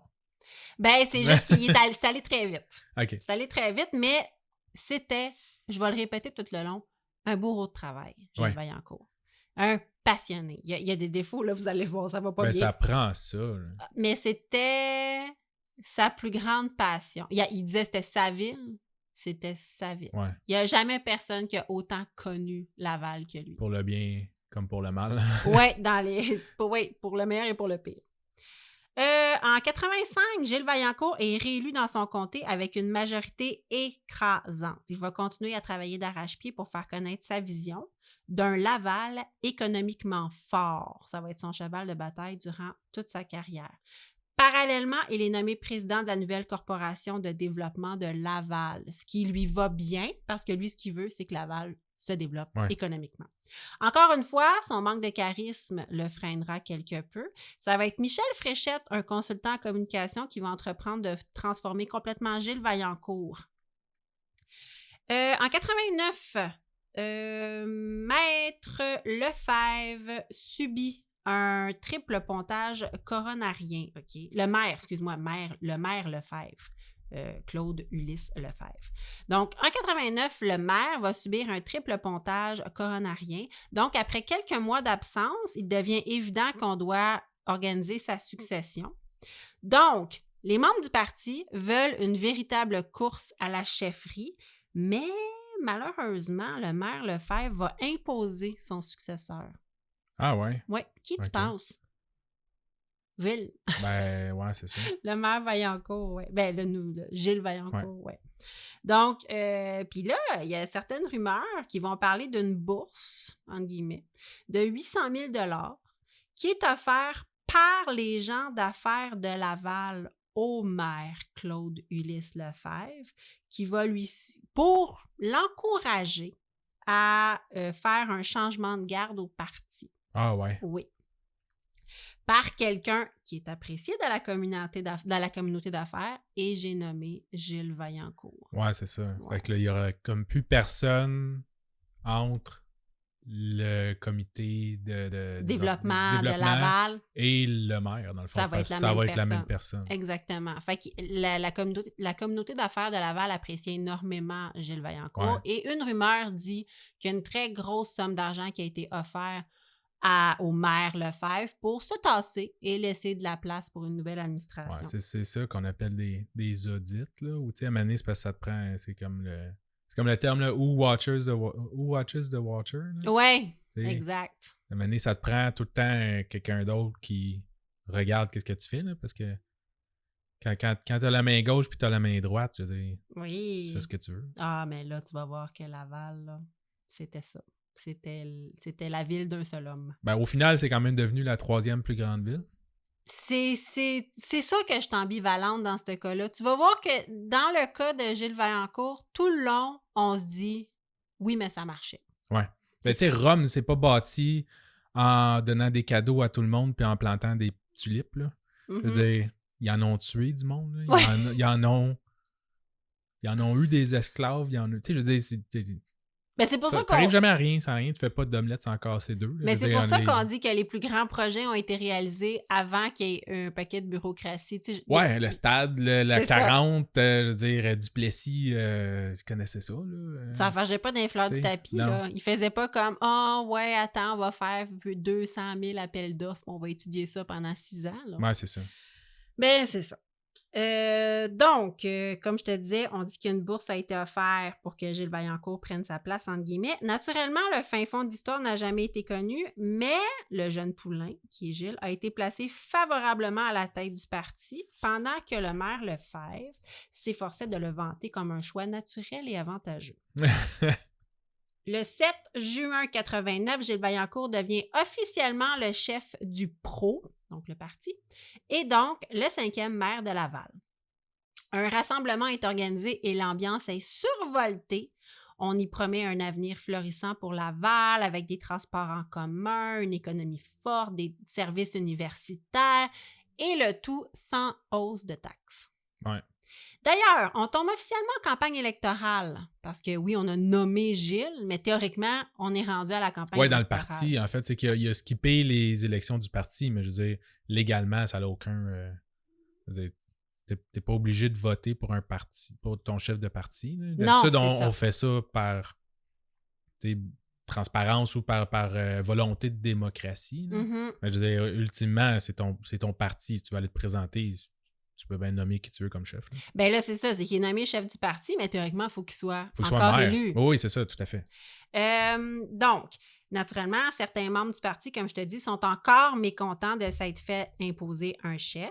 D'ailleurs, la campagne électorale ne sera pas de tout repos parce qu'il y a déjà deux histoires suspectes qui vont entacher la campagne. Premièrement, il y a la résidence de Vaillancourt qui est construite sur un terrain inondable. Donc, on pense que le projet a eu un passe-droit. OK. Ensuite, il y a une compagnie de gestion qui est dirigée par Vaillancourt lui-même, qui aurait acquis quelques années auparavant un terrain comprenant une servitude interdisant toute construction. Et, oh surprise, cette servitude aurait été renversée par la ville de Laval et donc la valeur du terrain aurait augmenté. Ben oui. Fait que déjà deux magouilles là, qu'on reproche à Gilles Vaillancourt qui a dans ce temps-là, mon Dieu, 30 quelques années. Et déjà, dans ce temps-là, on fait c'est ça, il se passe des choses. C'est le genre d'affaires qui passent en dessous du radar. Surtout dans ce temps-là. Jusqu'à ce que tu deviennes maire, puis que là, le monde y creuse. Et voilà. Oui, puis tu es en campagne. Une campagne électorale, c'est sale. Oui, ben oui. Oui, oui, c'est très sale. Donc, Ouais. oui, exactement. La moitié du budget est passé juste à trouver des défauts aux autres. Là. Exactement. Sache que ces deux mini-scandales n'ont connu aucune suite et que le parti de Gilles Vaillancourt remporte 22 des 24 sièges lors des élections de 89 et ça va pas mal refléter les 25 prochaines années. C'était-tu des chaises MD Vaillancourt? Je sais pas. Vaillancourt remportera ces élections avec une belle majorité dans les années 80 et 90, mais en 2001, on qualifie sa victoire d'incroyable balayage. En effet, les 21 conseillers élus font tous partie de sa formation. Il n'y a aucune opposition. En 2005, la plus sérieuse candidate qui se présente contre Vaillancourt est une jeune étudiante de 18 ans. Le monde n'y ose même plus. Non, ben le monde s'en fout, sont satisfaits. Il y a ça, hein? Tu sais, c'est une démocratie parce qu'on a toujours quelqu'un au pouvoir qu'on n'a pas tous voté, là, mais effectivement, à un moment donné, ben, tu continues à voter aux 4 ans pareil, mais tu veux pas aller. Tu veux pas perdre ton temps et ton argent à aller envers quelqu'un qui fait la job. Là. Exactement. Fait que c'est une démocratie, donc il n'y a pas d'opposition. Donc, en 2005, les 21 conseillers se font tous réélire. Wow. Ouais. Parmi lesquels 9 conseillers se font élire par acclamation. Personne ne se sont présentés contre c'est ça, eux. exact. Carrément. Le taux de participation est super bas, car semble-t-il, il y a peu d'enjeux d'importance et les citoyens sont satisfaits. Ouais, puis on parle de municipal aussi. Hein. Ouais. Au gouvernement provincial, fédéral, c'est parce qu'il y a quand même un salaire attaché à ça. Oui. Fait que tu sais, juste si tu penses que tu es capable de gagner dans ton comté, à la limite, tu sais, juste te présenter et tomber 3e opposition, tu as quand même une job à temps plein et tu es payé 160 000 $ par année. Je pense que oui. Tu sais, même si tu n'es pas ministre de rien, puis tu n'es pas le parti gagnant. Là, fait que tu vas à Québec 2-3 jours par semaine, puis tu as un salaire. Puis, mais municipal, là, même si c'est Laval puis c'est une grande ville, si tu es dans l'opposition à Laval, tu fais ça en plus de ta job. Là. Si t'es élu, je pense que dans ce temps-là, je pense que c'est un salaire de 60 quelques mille, 70 000. Ouais, mais n'importe qui réussit à se faire élire, ça veut dire qu'il faut que tu connaisses les dossiers, il faut que tu aies assez de capital politique, faut que tu aies de l'argent pour aller en campagne, tout ça. Hey, c'est de la job. Faut que tu prennes congé de ta job pour faire la campagne. Ouais. Il faut vraiment que tu sois prête à faire le saut. Il faut que tu laisses tomber ta job. Ces gens-là, c'est des gens instruits qui ont souvent des bons travails. Puis pourquoi? Pour aller chialer contre quelqu'un qui fait rien, en théorie, contre tes valeurs, parce qu'anyway, c'est ça aussi. Tout le monde est satisfait. Tout le monde est satisfait. Mm-hmm. En 2009, les deux chefs de l'opposition qui font partie de la formation excuse-moi, les 2 chefs de l'opposition font partie de formations qui n'ont aucun élu, parce que les Ah 2 ouais? chefs de l'opposition ne sont pas élus. Ouais, c'est ça. Donc, ironiquement, ils doivent faire la file avec la population générale pour poser leurs questions lors du conseil Wow! municipal. C'est insultant. C'est insultant, hein? Autant dire qu'à ce moment-là, Vaillancourt règne seul en roi et Ouais. maître. C'est ça. Parce qu'il n'y a aucune opposition. Puis comme je dis ça, même les chefs du parti d'opposition sont pas élus. Ouais, c'est ça. Fait qu'il n'y a personne là, Ouais, qui remettent ça. Fait qu'ils T'es peuvent aller... tout seul en haut, là. Ouais. Puis là, ils font la file, puis ils font comme, ouais, mais tu sais, je trouve On ça a un plus de peu... temps. C'est ça. Sur Curé-Labelle, là, c'est OK, ouais, je vous entends. Puis c'est tout. Qu'est-ce que tu fais? Tu sais. Exact. Est-ce C'est que... quasiment un autocratie, là, rendu. Ben c'est ça, puis c'est ma question. Est-ce que cette solitude au sommet semblait la tempête parfaite pour de l'abus de pouvoir? Ben, tout à fait. C'est Est-ce ça. que, ben, ça devrait pas, là, mais Ça devrait pas, mais ouais, c'est un... Oui. l'homme est l'homme, là. Oui, où est-ce qu'il y a de l'homme, il y a de l'hommerie. C'est ça. Exactement. Mais maintenant que l'on comprend comment Gilles Vaillancourt s'est rendu par lui-même au sommet, laisse-moi t'expliquer comment il va en profiter. Voici la recette gagnante de celui que l'on surnommait maire à vie de Laval. 10 étapes, et c'est ce qui va finir, rapper tout mon cas. 10 étapes de comment qu'on fait une recette gagnante pour rester maire à vie de Laval. OK, let's go. Étape 1, prendre toutes les décisions. Enregistré à son insu des années plus tard après sa chute brutale, Gilles Vaillancourt dira, et je cite, « Tu ne peux pas avoir 21 prix Nobel au Conseil. Tu vas passer le temps à mesurer les idées puis tu avanceras jamais. » Wow. Ça a le mérite d'être clair. Fait que tu as un paquet de cônes en avant de toi, puis... Mais c'est comme on disait l'autre fois avec Legault. T'as beau aimer François Legault, aimer François Legault ou ne pas aimer François Legault, il essaye de faire passer des idées et les gens chiolent sans arrêt. Tout à fait. Et ne proposent très peu d'autres solutions. Ouais. T'as le droit de pas être d'accord, là. Je dis pas que, mon Dieu, c'est pas mon héros. Mais il reste que tu passes ton temps à te faire démolir par des gens qui sont salariés, qui ont la paix. Puis c'est dur de faire avancer un projet au Québec. Là. Ben, surtout, là, c'est pas pire, parce que à Laval, t'as pas d'opposition. Ouais. Mais là, au provincial, au fédéral, surtout en ce moment, il n'y a pas des partis qui ont la majorité. Ben, ils sont majoritaires, mais je veux dire, ils n'ont pas quand même une grande majorité. Là. Non, c'est ça. C'est comme si 45% des sièges, c'est de l'opposition. Ben oui. Fait que c'est comme si t'es dans une salle, puis t'as juste comme la moitié plus un qui sont d'accord avec toi. Fait que dès que tu dis blanc, tout le monde dit toutes sortes d'autres couleurs. Puis à un moment donné, tu fais comme OK, ben finalement, ça va être vert. Puis là, tous ceux qui ont dit vert font comme Ah non, finalement, on a changé d'idée, on a fait d'autres études. Puis le monde sont à l'opposition et on dirait qu'ils croient qu'il faut qu'ils soient opposés. Ben mais c'est directement, c'est tout à fait ça. Mais t'es pas à l'opposition pour être opposé, t'es à l'opposition pour surveiller ouais. Le gouvernement. T'es là pour faire est-ce que c'est en ligne avec ma ligne de parti et mon comté et le reste du Québec, tu sais, ou est-ce que tu fais n'importe quoi? Il y a des idées là, que tu peux même pas être contre. Non. Fait que là, ils sont pas contre l'idée, ils sont contre la manière que ça a été fait. Exact. Tu sais, ouais, ben je comprends là qu'il ait fait ça, mais c'est parce que, tu sais, dans le fond, il aurait fallu demander. Des fois, là, j'écoute les partis de l'opposition puis je fais « Oh my God! » Tu sais, à quel point t'es un adolescent frustré que juste parce que c'est ta mère qui a dit ça, t'es pas d'accord. Ouais, mais parce que t'as pas gagné, là, t'es ta mère. Ouais. Mais t'as juste assez gagné pour être dans l'opposition. Exact. Mais là, t'es ta mère le restant de tes 4 ans. C'est fait ça. que là, n'importe quoi que lui va en avant, il va dire, tu vas dire contre, juste pour le faire chier, pour que le monde les haïsse, pour que la prochaine fois, toi, tu vas peut-être pouvoir être en avant. Puis là, ça va continuer. Fait que là, tous ceux qui n'ont pas été en avant vont t'haïr, ils vont essayer de te faire mal paraître pour retourner en avant, au lieu d'essayer de faire avancer le Québec. Ah oui, non, vraiment. Donc, concernant ces conseillers qui ne sont pas des prix Nobel, Gilles Vaillancourt choisit minutieusement ses conseillers pour leur capacité à ne pas être très combatifs. Des gens de confiance qui vont acquiescer à ses décisions sans trop les remettre en question. Ceux qui remettent ces décisions en question n'ont pas de place sur les comités parce que les comités, ça assure un revenu supplémentaire. Oh! Ouais. Fait que là, faut que tu dises comme lui si tu veux avoir un bonus. Si tu vas avoir une meilleure job, Oui, finalement. c'est ça. Parce que... Puis en plus, si tu dis pas comme lui, tes dossiers dans ton comté n'avancent pas. Ben oui. Fait que c'était comme en punition.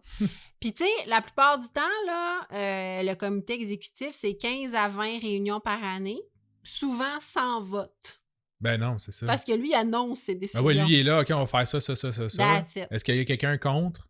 Puis là, tout le monde est nerveux, là, parce que Voilà. là, faut pas que tu dises rien. Là. Il y en a un qui pète, là, il est comme « Ah, toi, c'est dehors, t'as plus ton argent. » Ah oui, il y a des gens qui ont essayé. Il y en a une qui racontait qu'à son premier comité exécutif, elle a dit « Ouais, mais attends, j'ai quelque chose à dire. » Puis là, tout le monde le regardait en voulant dire « Hein? » Ah, Puis là, elle dit « Mais il n'y a pas de vote. » Puis on fait « Non, il n'y a pas de vote. Genre, gueule. ta boîte. » Elle venait du...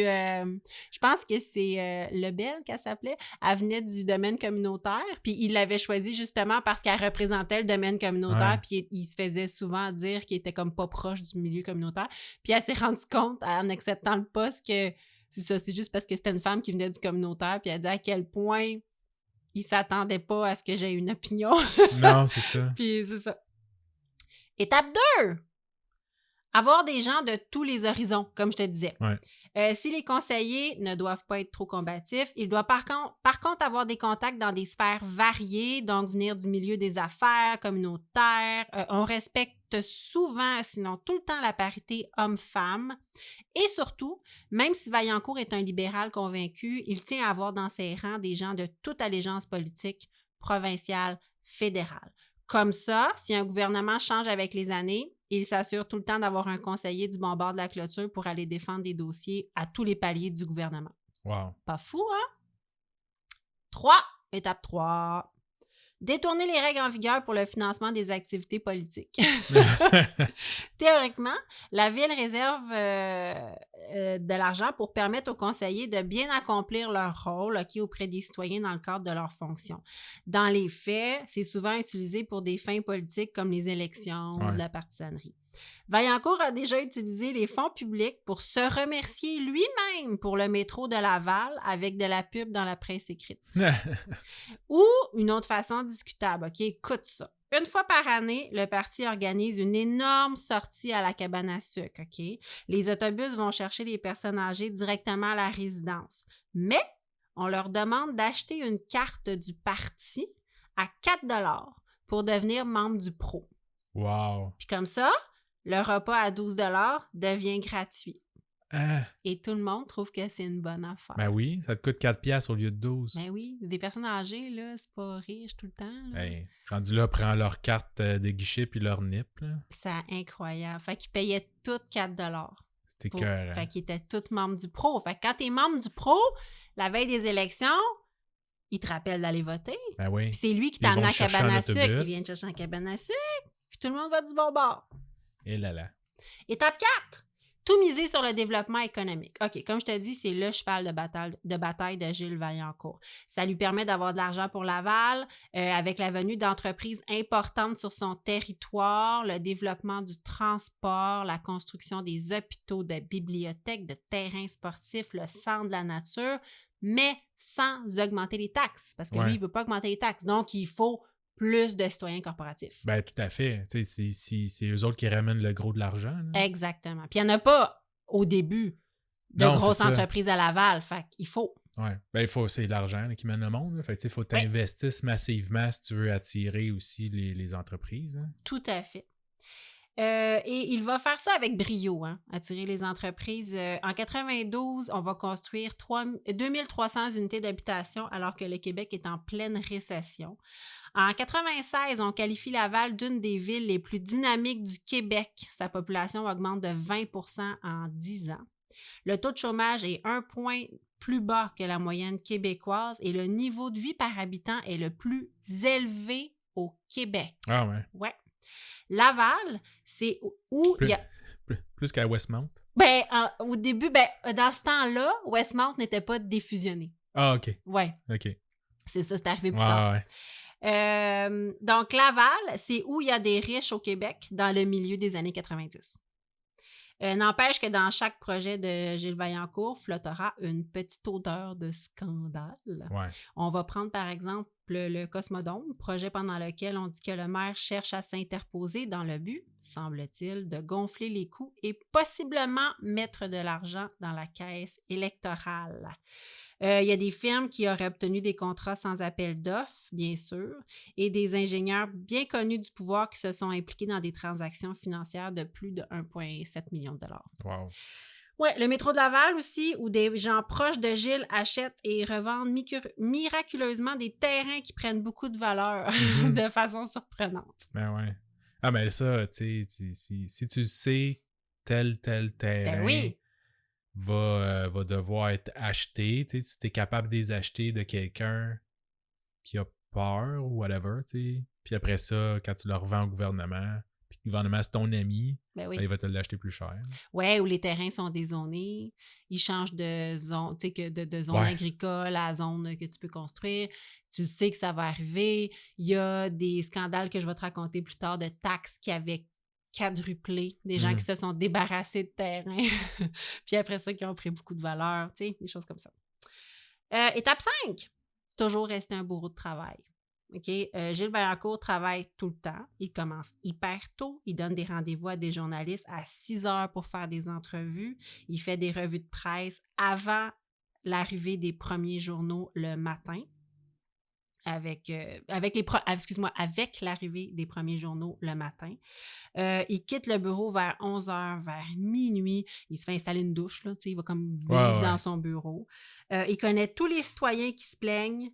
Il les rappelle pour leur dire qu'il va régler leurs problèmes en personne. Il connaît toutes les rues de Laval. Il fait lui-même l'inventaire des nids de poules.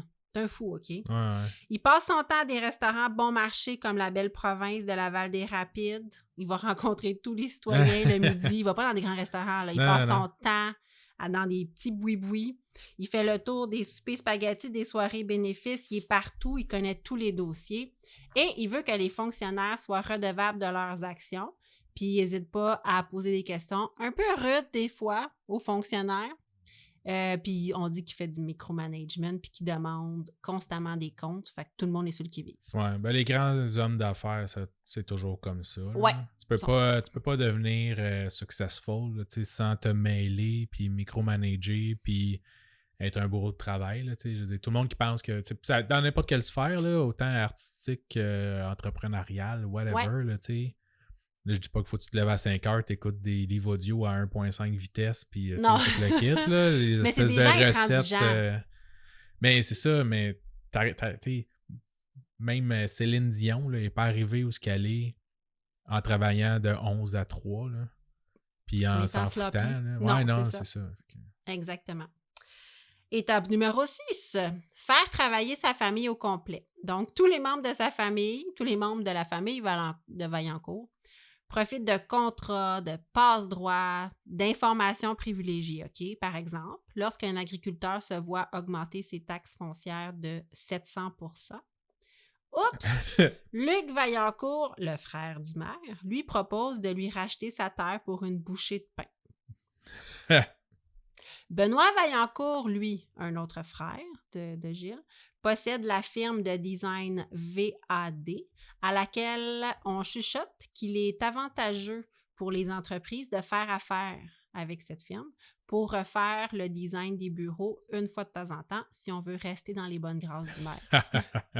La fille du maire est vice-présidente au développement à la firme de génie, puis va remporter la construction pour ériger le nouveau poste de police de Laval en 2010.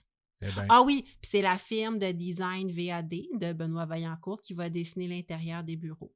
Ah ouais. Ah oui, puis qui est le directeur adjoint du service de protection des citoyens de Laval? Luc Vaillancourt, l'autre frère de Gilles Vaillancourt. Ah oui, puis qui on va engager quand on voudra une formation en éthique d'une durée de 2 jours? Marie-Michel Vaillancourt, aussi sa sœur. Avec son entreprise, dont elle est la seule employée, qui a été fondée quelques mois auparavant. Ah oui, ils ont l'expérience, eux autres, dans les... Semble-t-il qu'elle est la seule qui possède l'expertise recherchée au monde. Tout ça sans appel d'offres, là, parce que... Oh, ben non, c'est ça, c'est la seule. Ah oui, puis qui est impliqué dans presque toutes les transactions immobilières de la ville? Marc-Claude Vaillancourt, courtière hypothécaire. Surprise! Surprise! C'est ça. C'est ça, la famille Vaillancourt. Étape numéro 7, contrôler les médias. Bon, naturellement que Gilles Vaillancourt ne peut pas contrôler Le Devoir, le Journal de Montréal et la presse, mais par contre, le Courrier de Laval. Ok, oui, c'est un hebdomadaire local très important. Là, on parle des années 80-90. On s'entend, là. Personne n'a son téléphone intelligent. Le Courrier de Laval est lu par une grande majorité de Lavallois, puis c'est avant l'ère d'Internet. C'est vraiment ce qui permet de suivre l'actualité locale. Et qui est le plus grand annonceur du Courrier de Laval? Vaillancourt. Le maire. OK. T'sais, dans le fond, pas la famille Vaillancourt. Non. Ben oui, mais le maire donne énormément de revenus publicitaires au Courrier de Laval. Donc, la ville de Laval, en fait. Ouais. Donc, la stratégie de Vaillancourt est double. On flatte les journalistes, puis on les gâte. Puis, on reste super proche des grands patrons du journal. Donc, le journal, le Courrier de Laval, pratique une certaine censure. OK? Les journalistes sont fortement encouragés à faire des nouvelles positives sur le maire. Même quand il est en vacances. Ça arrive rarement, mais quand il est en vacances, on dit aux journalistes « Trouve un projet positif du maire et parle-en. » Wow. Oui. À travers les années, certains journalistes vont être contactés parce que par des gens qui possèdent des informations troublantes qui témoignent de corruption. Fait qu'il y a des gens qui vont contacter les journalistes. Mais ces histoires, on va dire qu'ils sont peu fiables, on va pas les publier, on va les balayer en dessous du tapis. Puis quand des journalistes vont se battre là, pour publier des articles qui remettent en question l'intégrité du maire Vaillancourt, il y en a qui vont être démis de leur fonction ou suspendus. Parce que j'ai oublié de te dire aussi que la bâtisse dans laquelle le Courrier de Laval a ses quartiers appartient à la famille Vaillancourt. Donc, qui qu'on appelle quand le lavabo coule, qu'il y a un trou dans le mur, ou on appelle le frère de Gilles, Benoît. Qui a le goût de se mettre son proprio à dos? Non, c'est ça. Hein, tu veux que tes problèmes soient réglés, fait que t'es pas pour parler en mal de ton propriétaire. Non, exactement. En tout cas, pas publiquement. Et voilà. De toute façon, quand il y en a un journaliste qui publie des articles défavorables à l'administration Vaillancourt, ils vont carrément être convoqués à l'hôtel de ville pour s'expliquer. Ah ouais? Oui, carrément. Ou ils vont être boycottés par le secteur municipal. Malade. Oui, donc c'est simple de même. En tout cas, c'est quand même plus d'investissement dans les journaux ou dans la publicité tout au long de ton mandat que genre le calendrier qu'on reçoit de Justin Trudeau. Là. Ah non, c'est ça. Ouais, non, c'est très, très... C'est comme si le gouvernement, autant provincial que fédéral, mettait des annonces constamment à la télévision pour dire c'est moi qui est en poste puis je fais une bonne job. Là. Ben, c'est exactement ça. Un budget dépensé inutilement. Là. Ben là, c'est ça. Lui, à chaque fois qu'il faisait un souper spaghetti, il se faisait prendre en photo. À chaque fois qu'il faisait un projet, il s'arrangeait pour que les journalistes en parlent. Donc, c'était comme on décrivait un peu le journal comme une espèce de grosse pub, là. Ben ouais. c'est ton journal, là, quasiment. Ben oui. Là. Puis t'as pas d'opposition. Non, c'est ça. De quoi tu veux parler d'autre, ben ouais. tu sais? Étape numéro 8, avoir le nez fourré partout. Sérieusement, lire sur Vaillancourt m'a fait questionner à savoir s'il y avait vraiment 24 heures dans une journée. Okay? Je me suis trouvée vraiment paresseuse. Gilles Vaillancourt était partout, tout le temps. En 2007, il devient membre du conseil d'administration d'Hydro-Québec.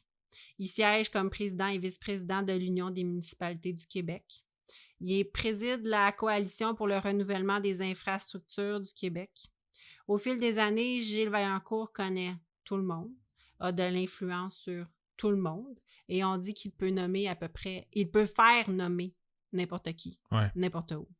Tout le monde a peur, en fait. Il est craint par les maires de la couronne nord. Personne veut se le mettre à dos.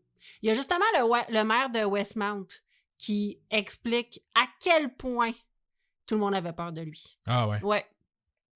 De toute façon, quand Gilles Vaillancourt veut s'entretenir avec un ministre, il ne demande pas une audience, il se présente à son bureau il entre pour y parler. Lui, il considère que le maire de Laval ne prend pas rendez-vous. Ouais, c'est ça. Fait qu'il débarque. Étape numéro 9, pour s'assurer de durer aussi longtemps à Laval, c'est acheter la classe politique à coups d'enveloppe. Ah, ben là. Là, on devient dans le crunchy. Ouais, c'est ça. Tape 9 et 10, vous allez voir. Au cours des années, au moins 5 candidats ou politiciens provinciaux se verront remettre des enveloppes d'argent comptant par Gilles Vaillancourt. Que ce soit les libéraux, des péquistes, les montants sont présentés sous forme de dons, naturellement, pour financer les campagnes de ces candidats, de prédilection, en fait, si Gilles t'aime. Moi, j'ai jamais compris. C'est sûr, c'est un terme, là, enveloppe brune. Là. Ouais. Mais tu sais, il passe tout le temps à ça. Ah, tu sais, puis on dirait qu'il faut que tu le fasses publiquement. Ah, tu sais, c'est un don ou je sais pas trop quoi. Il n'y a jamais personne qui a juste fait comme livrer un paquet Amazon avec des liasses de billets dedans. OK, ben lui, il faisait ça. Ouais. Lui, il À un moment donné, rencontrait... tu t'enterres de quoi, là? Tu fais juste y envoyer un code morse, là, pip, avec les longitudes, latitude, tu sais, latitude, longitude, là, va t'éterrer ta boîte là-bas, là, ton 300 000 $, il est là-dedans, là. Non, le problème, c'est que, ouais, la manière que ça marche, c'est que tu peux donner une grosse liasse d'argent. Lui, il le faisait directement parce qu'il voulait que les candidats soient redevables. Ouais, mais tu peux le faire directement, indirectement, là, je veux dire, tu sais. Oui. Tu peux y parler au gars puis chuchoter à l'oreille, tu sais, je te donne tant d'argent, mais à place de, tu sais, sortir de sous ton veston une grosse affaire bombée d'argent, je veux dire, tu sais. Ben, des fois, il mandatait ses proches collaborateurs pour le faire. Ouais, c'est ça. Des fois, il le donnait à l'organisateur du parti et non Ouais. au candidat lui-même. Il y a certains candidats qui ont dit ne pas être au courant, justement, parce que ça n'avait pas été donné directement à eux-mêmes. Mais j'avoue qu'il aurait vraiment pu passer par un intermédiaire. Mais je pense qu'il y avait une espèce de jeu de « je suis hot, j'ai de l'argent Ouais. ». Ce monde-là se croit au-dessus des lois, là. Ah ouais, quand tu donnes une liasse d'argent à Thomas Mulcair, là, Ouais. dans ce temps-là, c'était un député de Laval, mais tu penses vraiment qu'il t'arrivera rien. T'es intouchable. T'es intouchable. Ouais. Donc, naturellement, on va connaître après coup les histoires de ceux qui disent avoir refusé, hein? Comme Thomas Mulcair, comme je te disais, bien avant qu'il devienne un grand joueur du NPD. Certains candidats se diront scandalisés, mais leur campagne sera tout de même financée par Gilles Vaillancourt, car celui-ci passe parfois par les attachés politiques. Puis les attachés politiques sont juste bien contents d'avoir de l'argent. Ouais. Puis le candidat n'est pas toujours au courant.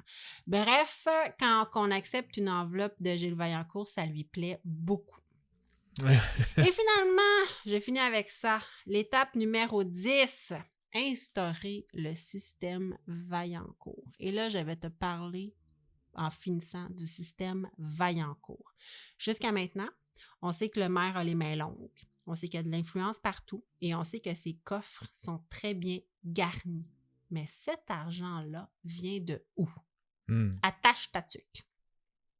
Je t'explique. Mais attends, est-ce que ces coffres, les coffres de la ville? Les coffres du parti. Du PRO. Oui, okay. Le parti mais de le parti ralliement. n'utilise pas son argent pour des projets? Non, il utilise l'argent pour se faire réélire à tout prix. C'est ça, juste pour organiser des soupers pour son parti, de la publicité, des choses comme ça. Okay. Oui, fait que c'est vraiment les coffres du parti qui sont extrêmement bien garnis. Quand la ville de Laval a besoin d'un tierce parti pour exécuter un projet, quel qu'il soit, naturellement, elle publie un appel d'offres qui décrit exactement ses besoins. Donc, que ce soit pour asphalter les routes, construire la place Belle, whatever. Il faut un appel d'offres. Ouais. On dit une appel d'offres? Un appel d'offres. Un appel d'offres. Je crois. Les entrepreneurs intéressés doivent alors soumettre leur candidature et demander un prix, donc faire une soumission. Le tout est examiné par le comité exécutif de la ville qui évalue, puis là, d'habitude, on prend le plus bas soumissionnaire qui a les qualifications. Oui, exact. Bon, pour faire le travail. Et le contrat est octroyé.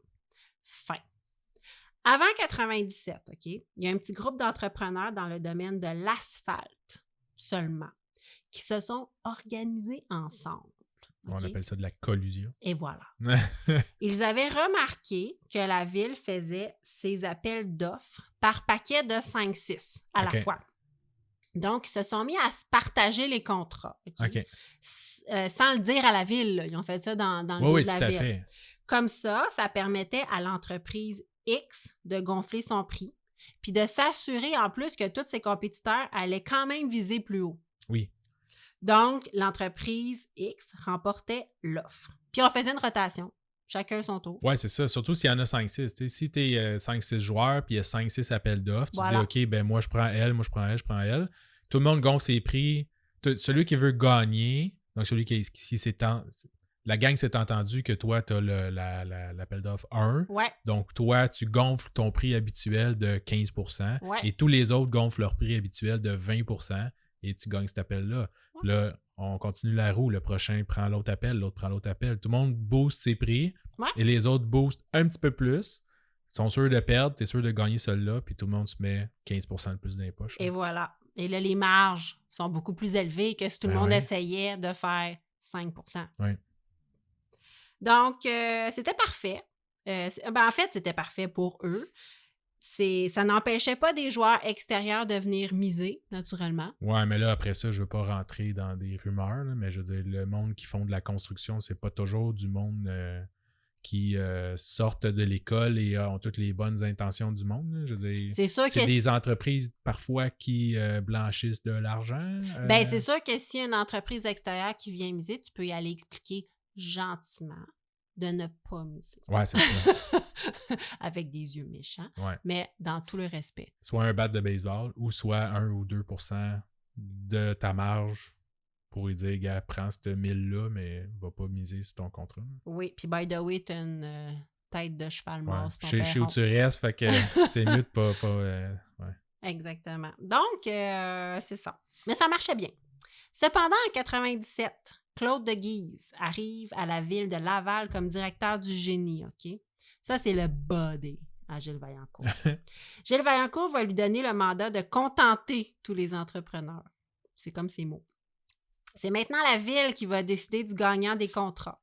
Fait que quelques jours après la publication des appels d'offres... C'est plus un appel d'offres. Ben non, attends, oui. Ils vont faire la publication des appels d'offres, OK? Après ça, ils vont choisir des entrepreneurs pour chacun des appels d'offres. Les entrepreneurs choisis vont être convoqués dans le bureau de l'hôtel de ville pour les informer de quel contrat qu'ils remportent. OK.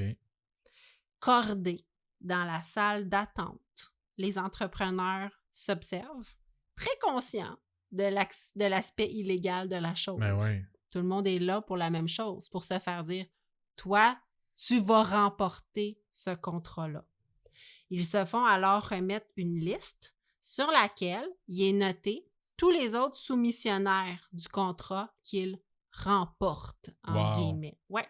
Et il a quelques jours pour décider du prix qu'il souhaite et appeler ses compétiteurs et leur dire combien qu'il faut qu'ils misent plus haut que lui. Wow. C'est comme ça que ça a fonctionné à Laval. Fait qu'il a décidé d'avance c'est qui allait faire le contrat. Voilà. Puis il a dit arrange-toi avec les autres pour être le plus bas. Voilà.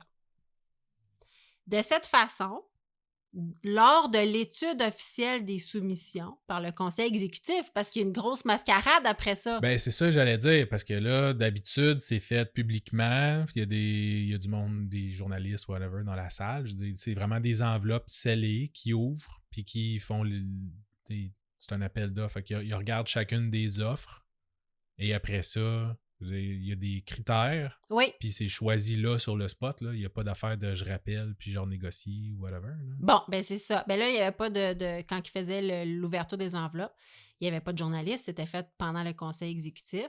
Mais les gagnants étaient choisis d'avance. Le gagnant appelait les autres pour leur dire « Moi, je gagne lui, toi, tu bêtes plus haut. » Tout le monde s'arrangeait. Ils soumissionnaient les offres. Et il y avait ce qu'on appelle des offres de complaisance, qui était clairement l'offre plus haute. Ouais, c'est ça. Qui ne gagnera pas. Dans une enveloppe jaune. Lignée. Pour être sûr que c'est pas la bonne. Ouais. Et là, pendant le conseil exécutif, il annonçait les gagnants, qui étaient déjà décidés d'avance. Ah ouais. Et personne votait parce que c'était comme ça. Ouais, ben il n'y a pas de vote. Il n'y a pas de vote, c'est ça. C'était le plus bas soumissionnaire. La ville embauche tout de même des ingénieurs conseils pour estimer généreusement les contrats octroyés par la ville, puis les entrepreneurs ne doivent pas dépasser cet estimé, qui est très, très généreux. Ouais, puis à un moment donné, c'est parce que tu veux pas trop soulever les soupçons non plus. Non, exactement. Il fallait que ça soit raisonnable. L'entrepreneur qui remporte le contrat, OK, doit repayer 2% en cash Au parti. au parti. Wow. Ouais. C'est Marc Gendron, qui est un ami et collègue, qui va être responsable de collecter l'argent une fois le contrat terminé, afin que le maire garde les mains propres, OK? La première année, là, les premières années, c'est 200 000 à 300 000 qui va rentrer dans les coffres du pro. En tout?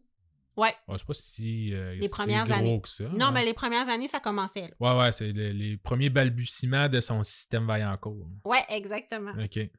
Puis de l'argent papier, ça prend de la place. Fait que. Puis je te rappelle qu'on est dans les années 97, 98, Ouais. 99, 2000. Là. Marc Gendron va donc louer 3 coffres-forts dans 3 institutions différentes pour Damn. stocker Tu l'argent. peux pas acheter du Bitcoin encore. Non, pas encore. Il devrait. Dès que ça sort, Ouais, tu c'est pitches ça. là-dessus. Lorsque Marc Gendron va prendre sa retraite, on va recruter un certain Roger Desbois. Okay? Roger Desbois, c'est le vice-président chez Dexult, qui est une firme qui remporte de nombreux contrats à la ville de Laval. Okay? 25% des contrats de son domaine. Roger Desbois se fait clairement dire que s'il refuse d'être le collecteur de fonds, sa part de marché pour la ville de Laval va passer à 15%. Aïe, aïe. Fait que sa firme va perdre des centaines de milliers de dollars. Puis il est encore vice-président de cette Ah, firme-là. ouais. Là. Fait qu'il panique un peu. Là. Fait qu'il accepte d'être collecteur de fonds. À travers les années, le responsable de collecter les fonds va changer à chaque fois, quelques fois, mais Roger Desbois va être là assez longtemps. Puis la machine va continuer. À l'approche des élections, à chaque fois qu'il y a une élection, l'agent officiel du Pro des Lavallois rencontre le collecteur de fonds en place, prend possession de l'argent à coût de quelques centaines de milliers de dollars à chaque fois, puis les emporte pour financer les élections. Simple comme bonjour. En 2004, lorsque Gaétan Turbide, va devenir responsable des travaux publics, de l'urbanisme, des ressources humaines, de la police, des pompiers, ainsi que de l'ingénierie à la ville de Laval pour un salaire, je me rappelle, de 155 000 Oui. Je trouvais ça pas tant que ça pour des énormes responsabilités comme ça. Là, Ouais. mais bon. Le risque. Ouais, le risque, exact. Le système illégal mis en place par l'administration Vaillancourt va commencer à connaître quelques bouleversements. On est alors en 2004, puis Gaétan Turbide arrive. Premièrement, Gaétan, il n'est pas tant à l'aise de participer au stratagème. Fait que là, Gilles va lui dire « Je comprends. Tu peux prendre 7,5% des montants récoltés pour ton bénéfice personnel. » Wow. Roger Desbois va dire « OK d'abord. » Mais finalement, il va quitter la ville de Laval. Il était vraiment pas à l'aise avec ça. Ouais. Il va revenir plus tard, mais au début, il va quitter la ville de Laval. Mais l'idée va quand même faire du chemin dans la tête de Gilles Vaillancourt de récompenser ses collaborateurs pour éviter qu'ils parlent. On s'entend. À un moment donné, il faut là. que tu graisses la patte du Et monde. voilà. Tu sais, puis quand tu écoutes des affaires genre Narcos, là, tu sais, avec le caïd, là. My God. Mon Dieu. Bon, son nom Pablo? m'échappe. Ah ouais, Pablo Escobar. Oui. Ouais, tu sais, à un moment donné, tu payes tout le monde, tout le temps.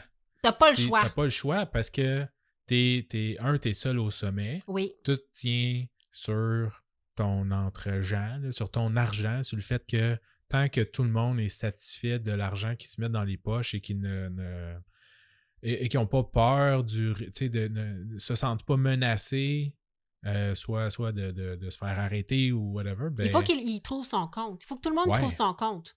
Fait qu'il faut qu'il fasse d'argent. Ça coûte toujours de plus en plus cher aussi, là, parce qu'eux autres, ils font comme ah ben là, j'ai 7,5%, mais là, l'année prochaine, ils vont demander 8, puis là, tu veux toujours plus d'argent toi aussi, parce que toutes les échelles de ce monde-là, il s'achète des maisons, puis un char, puis sa femme est habituée aux gros bijoux, puis au voyage, puis au restaurant, puis là, toi aussi, tu veux plus perdre ça, fait que faut que tu fournes, faut que ton boss continue à te fournir assez d'argent, sinon, qu'est-ce qui t'empêche d'aller te raconter à la police ou dans les affaires de mafia, puis tout, de le faire liquider? Puis tu sais, il y a tellement d'argent, des fois, qui passe entre tes mains, que ça soit des stupéfiants ou de l'argent cash, que tu te dis, ben moi aussi, là, j'ai le droit à ma part du gâteau, puis il y a tellement d'argent, il ne verra pas de différence, là, 1% de plus. Donc, Gilles Vaillancourt, va falloir qu'il commence à vraiment récompenser ses collaborateurs, OK? Roger Desbois, qui est toujours responsable de collecter le fameux 2%, finalement a aussi été mandaté pour décider des gagnants du contrat. Habituellement, le collecteur de fonds puis celui qui décidait des gagnants, c'était pas le même. Mais là, on voit que la machine là, commençait à... Il y a du monde qui partait. Puis, tu sais, ça commençait un peu à prendre l'eau. Fait que là, il demande à Roger Desbois aussi de décider des gagnants du concours. Ouais, puis là, c'est une organisation criminelle. Ah oui, tout à fait. Oui, oui. Et à ce stade, Desbois ne pourra plus nier qu'il n'était pas au courant de rien, Ouais. advenant un problème. Donc, Roger Desbois demande 2% de commission. Et Vaillancourt lui en donne 10. Wow. Tu le sais que t'as le gros bout du bâton quand tu demandes 2% puis que ton boss fait non, prends 10. Ouais, c'est ça. Donc, Roger Desbois va percevoir 5 à 10% de tous les extras aussi qu'il va autoriser, ce qui l'encourage à autoriser des gros extras. Il y a ça aussi. Ouais. Donc, au fil des années, là, il va récolter 450 000 en commission. Sauf que là, c'est l'appât du gain, puis c'est là que tu te fais pogner parce que si tu continuais à juste augmenter un petit peu les marges, il n'y a pas personne peut-être qui aurait flashé que le contrat de paver la rue à 1 milliard de dollars, ça n'a pas de bon sens. Là. Qui ont fait la même chose dans telle autre municipalité pour 200 000. Là. Ouais, c'est ça. Fait qu'à un moment donné, les journalistes vont lever des flags. Là. Tout à fait. Mais pour l'instant, la roue continue de tourner. Donc, il y a un certain Jean Roberge qui devient responsable de nommer les appels gagnants des appels d'offres. Là, comme tu vois, ça fait beaucoup de roulements, là.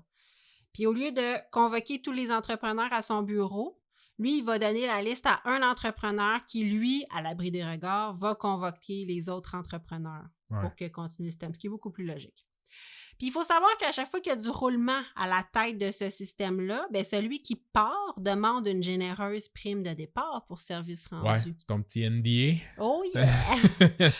Fait qu'il y a des centaines de milliers de dollars en primes qui vont partir.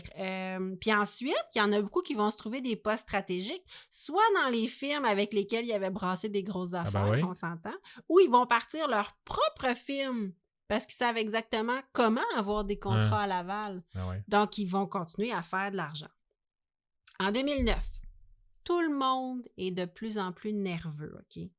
Dans les médias, on questionne le financement des élections municipales. Pas juste à Laval. Montréal était passé dans le quart d'heure avant. C'est là les Accurso, tout ça? Accurso, c'était Laval. C'est Laval. Mais Montréal, les compteurs d'eau, le fameux scandale des compteurs d'eau à Montréal. Donc, un à un, les entrepreneurs souhaitent se retirer du système instauré, OK? Fait que tour à tour, ils avertissent le collecteur Roger Desbois, toujours responsable de la collecte, que je te donne tant, mais c'est mon dernier transfert. Ouais. Tout le monde est frileux. Roger Desbois, à la fin de 2010, quelques jours avant son départ, prend les 102 000 $ restants des transferts et l'amène chez lui. En se disant que, anyway, c'est le genre de prime qu'il aurait reçu pour sa démission de toute façon. Okay. Il fait juste comme prendre le cash. Take the money and run. Ouais. Là, ce monde-là, j'espère qu'ils ont enterré leur argent quelque part, là, parce que c'est beau faire de l'argent. Quand tu te fais pogner, le gouvernement y arrive et il te ramasse tout. Là. Tu vas voir. Faut que tu le caches. Entre la fin des années 70 et le début des années 2000, plusieurs enquêtes vont avoir lieu concernant la corruption de Laval. Il va même avoir un rapport public bourré d'allégations et de suppositions qui n'aboutira à aucune accusation.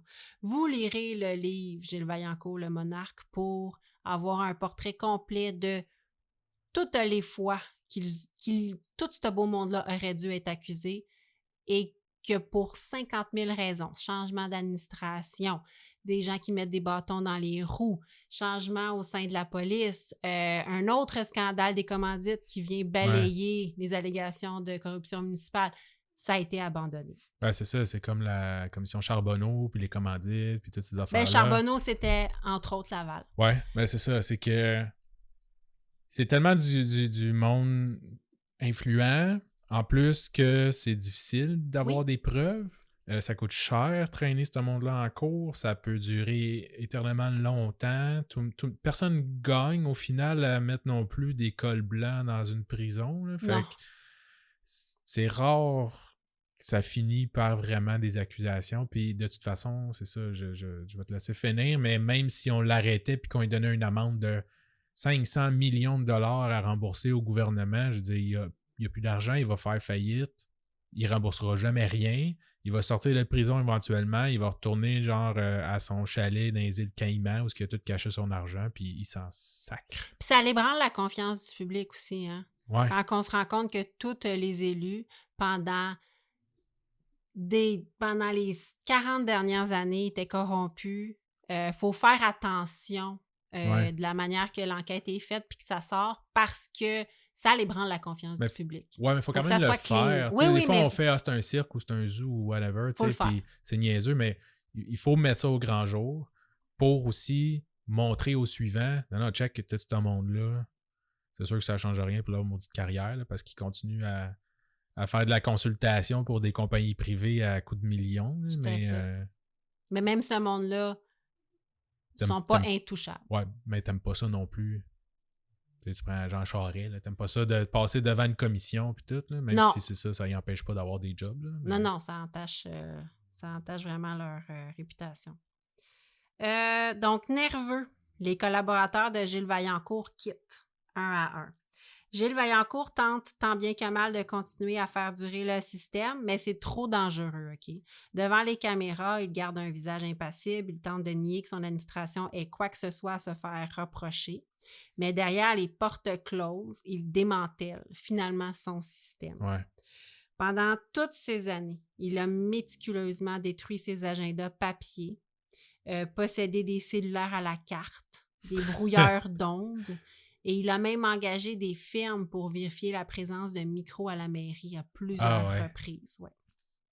Trop peu, trop tard, car des entrepreneurs et des ingénieurs ayant participé au système truqué d'appel d'offres ont commencé à parler aux enquêteurs. Ouais. C'est finalement l'enquête honorée de l'UPAC qui aura raison de l'administration Vaillancourt.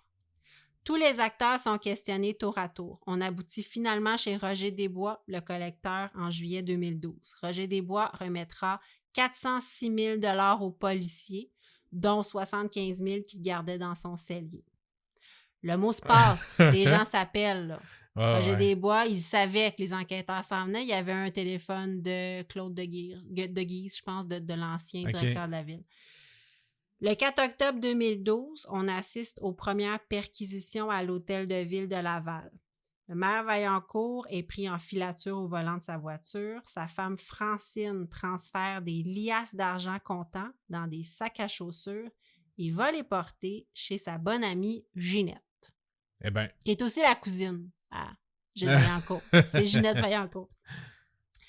Bien que Francine lui demande précisément d'aller porter les sacs à chaussures dans un casier de rangement dans le sous-sol du condo, Ginette, elle écoute pas vraiment, puis elle va les laisser dans le condo. Ah ouais. Condo qui est d'ailleurs voisin du condo qui habitera Gilles Vaillancourt et son épouse bientôt, parce que c'est dans une grande tour hyper huppée, là. Le 5 octobre 2012, le lendemain, la police débarquera dans son fameux condo et Ginette pensera que cette visite de la police lui est destinée. OK? Ils vont débarquer dans le condo voisin qui est pour Gilles et sa femme en construction. Puis Ginette, elle va paniquer. Et c'est là qu'elle va flusher les fameux billets de banque dans les toilettes. Ça te fait un beau dégât dans le tour de condo. Hein? Ben non, parce que des billets de banque, ça flotte. Fait que ça a juste pas marché. Ouais, mais quand tu flushes, c'est tout part. Là. Ben non, elle a pas été capable. Parce qu'il y a des affaires que je mets dans la toilette, des fois que ça flotte. Ah, ça part pareil. Puis là, c'est là que Ginette va se dire « Wow, minute. J'ai rien à me reprocher, moi. J'ai pas rapport avec cet argent-là. Ouais. Pourquoi je fais ça? » Fait que là, elle va appeler la police, puis elle va déballer son sac. Juste pour ouvrir son sac, littéralement. Exactement. Juste pour te spécifier que sa bestie, Francine, elle était très fâchée. Puis qu'elle a remis son collier de BFF. Ah non, ouais. Sa moitié de cœur. Sa moitié de cœur BFF. Ouais. Mais ça, c'était une autre belle opportunité de take the money and run qu'elle a ratée. Oui, mais elle a fait « Ah, mais pourquoi je fais ça? » Tu sais, elle avait rien à son projet. Elle était comme dans son condo à essayer de flusher des billets. Elle est comme sortie de son corps et elle a fait « Non. Moi, là, je fais pas ça. » Le 15 octobre 2012, pendant la commission Charbonneau, une commission d'enquête publique chargée de faire la lumière sur l'octroi des contrats publics dans le domaine de la construction, Lino Zambito, un entrepreneur très important au Québec. C'est lui que tu voulais parler. C'était pas... Zambito, ouais, lui, c'est à Laval. Ouais, Zambito. Oui, Ouais. c'était pas... À Curso. Ah, je pense que Ouais, oui, il y c'était avait un lui autre aussi. Non, il y dossier. avait à Curso aussi. Lino Zambito, un entrepreneur très important au Québec, relève l'existence d'une commission de 2,5 payable au maire de Laval. Lui, il dit 2,5 payable au maire de Laval pour l'obtention de contrat. Il dit ça en direct à la télévision pendant la commission Charbonneau. Là, je te rappelle que Gilles Vaillancourt, il est toujours le maire de Laval. Ouais, c'est ça, hein? Ouais. Mais il sent que son règne achève. Là. Sa cousine flush des billets dans les toilettes. Sa femme panique, va porter de l'argent chez sa cousine. Il y a Lino Zambito à TV qui dit « Ouais, il peut y avoir des contrats à Laval, faut juste que tu payes ta ristourne. » Tu sais, bad day at the office. Ouais. Donc, il va se retirer de son poste officiellement en novembre 2012 avec une belle allocation de départ de 240 000 Ah, barouette, hein? Avec ça, là. C'est ça. Gilles Vaillancourt sera accueilli par les policiers chez lui le 9 mai 2013. Okay? En tout, on va arrêter 37 personnes pour lesquelles le DPCP souhaite porter des accusations. Gilles Vaillancourt va remettre toute sa fortune, OK? 8,6 millions de dollars aux autorités. OK. Ouais. Et il y avait de l'argent caché. Il l'a sorti. Ah, il l'a sorti? Ouais, il l'a sorti aux îles Caïmans, aux Canaries. Pareil qu'il l'a sorti. En tout cas, sa femme, aujourd'hui, elle habite dans un modeste condo. Ah. Ouais. Donc, s'il y a de l'argent, il ne l'a pas sorti encore. Il attend, ouais. Il attend, ouais. Il va être condamné à un peu moins de 6 ans de prison. Ah, quand même. Et il va en purger un. Ouais, non, c'est ça. Il va purger une année. Plusieurs autres accusés vont plaider coupable, au moins 29. La moyenne est à peu près 2 ans de prison. Quelques-uns vont profiter de l'arrêt Jordan, là, à cause qu'il faut qu'il y ait une justice dans un délai de 30 mois, qui est une nouvelle jurisprudence ici au Canada. Donc, tous les accusés doivent avoir un verdict dans un délai de 30 mois sous peine de voir leur procès avorté. Donc, puis il y en a d'autres qui vont décéder aussi, là. C'est pas tout du monde jeune, là. Ouais, c'est ça, ou en santé. Ouais, fait qu'il y en a 3 au moins qui vont décéder. Gilles Vaillancourt sortira de prison après avoir purgé à peu près 1 an, soit le 6e de sa peine. On dit qu'il semble avoir cheminé. On lui souhaite, fait beaucoup de bénévolat, le monsieur de 83 ans. Et on lui souhaite une vie paisible, loin de la criminalité, avec Francine. Avec Francine. Ben là, à 83 ans, tu sors de prison à 80 ou whatever, mais tu sais, t'es pas comme, OK, tu t'enlèves les manches puis tu repars. Là, maintenant, c'est comme, OK, je vais juste comme finir ma vie avec ma rente du Québec. Là. Non, puis il est sorti. Est-ce que le livre a été écrit, je pense, en 2018? Fait que je sais pas, il est sorti. Il était sorti, je crois, à ce moment-là. Fait que ça fait déjà quelques années qu'il est à l'extérieur. Pas chanceux, il y a la pandémie. Hein, il doit pas avoir été bien sur le party. Mais, ouais, fait que maintenant, il a 83 ans. Donc, je crois on dit qu'il s'est acheté un modeste condo de 340 000 $. Bon. Prix régulier. Ça suffit. Ben ouais, à un moment donné. T'as eu une belle vie. Oui. Oh oui, il y a eu du plaisir. Ouais. Mais il était tellement passionné. On dit que, et j'ai parlé à une dame qui travaille présentement à Laval, à la ville de Laval, que s'il se représentait aujourd'hui, possiblement qu'il serait réélu. Tellement que les gens trouvaient que la ville était mieux gérée dans ce temps-là. Malgré que le maire de Laval, il paraît qu'il est super gentil, puis qu'il est super transparent. Ouais, ben là, quand il y a un historique comme ça, c'est sûr que tu veux... Tu veux mettre toutes les chances de ton bord pour pas te faire accuser d'un affaire de même. Mais ben, tu ne vas pas accuser à tort. Là, pour non. Mais particulièrement transparent. Ouais, là, c'est ça. Parce qu'avant, il paraît que tu pouvais absolument pas monter dans le bureau de Gilles, que tout était fermé, il prenait des décisions tout seul, que maintenant, il paraît que... Il est dans le milieu de la air ouverte, là. Ouais, il est mis dans un cubicule dans le milieu de l'air ouverte, il parle au téléphone bien fort, puis il fait comme, ben certainement, je note ces informations-là. Vous entendez tout le monde? Exactement. Donc, c'était le cas de Gilles Vaillancourt. Je répète, mes sources qui est l'ouvrage de Jean-Louis Fortin et de Sarah Maud Lefebvre intitulé Gilles Vaillancourt, le monarque. Plein d'autres informations dans ce livre-là. Là, je vous ai vraiment juste expliqué une partie. et quelques articles de la presse, Journal de Montréal. Mais sachez que ce livre-là est un bijou. Allez lire ça. Quel cas fabuleux. Ça met de la pression pour le prochain épisode. Je me fie sur toi, Nicolas. Ouais. Puis toi, avec ton champion de dinde, Ouais. va falloir que je trouve un super champion, moi aussi. Du règne animal, possiblement. Je vais chercher ça. Cherche ça. D'accord. Fait que merci beaucoup. Merci à toi pour tout ce travail acharné de lecture. J'ai chaud. Je vais aller prendre un autre Kepler. Un autre gin, ouais. Un autre gin. Fait que, on finit avec le mot de la fin. Yes, sir. Si vous faites le mal, Faites-le bien. Ciao! salut!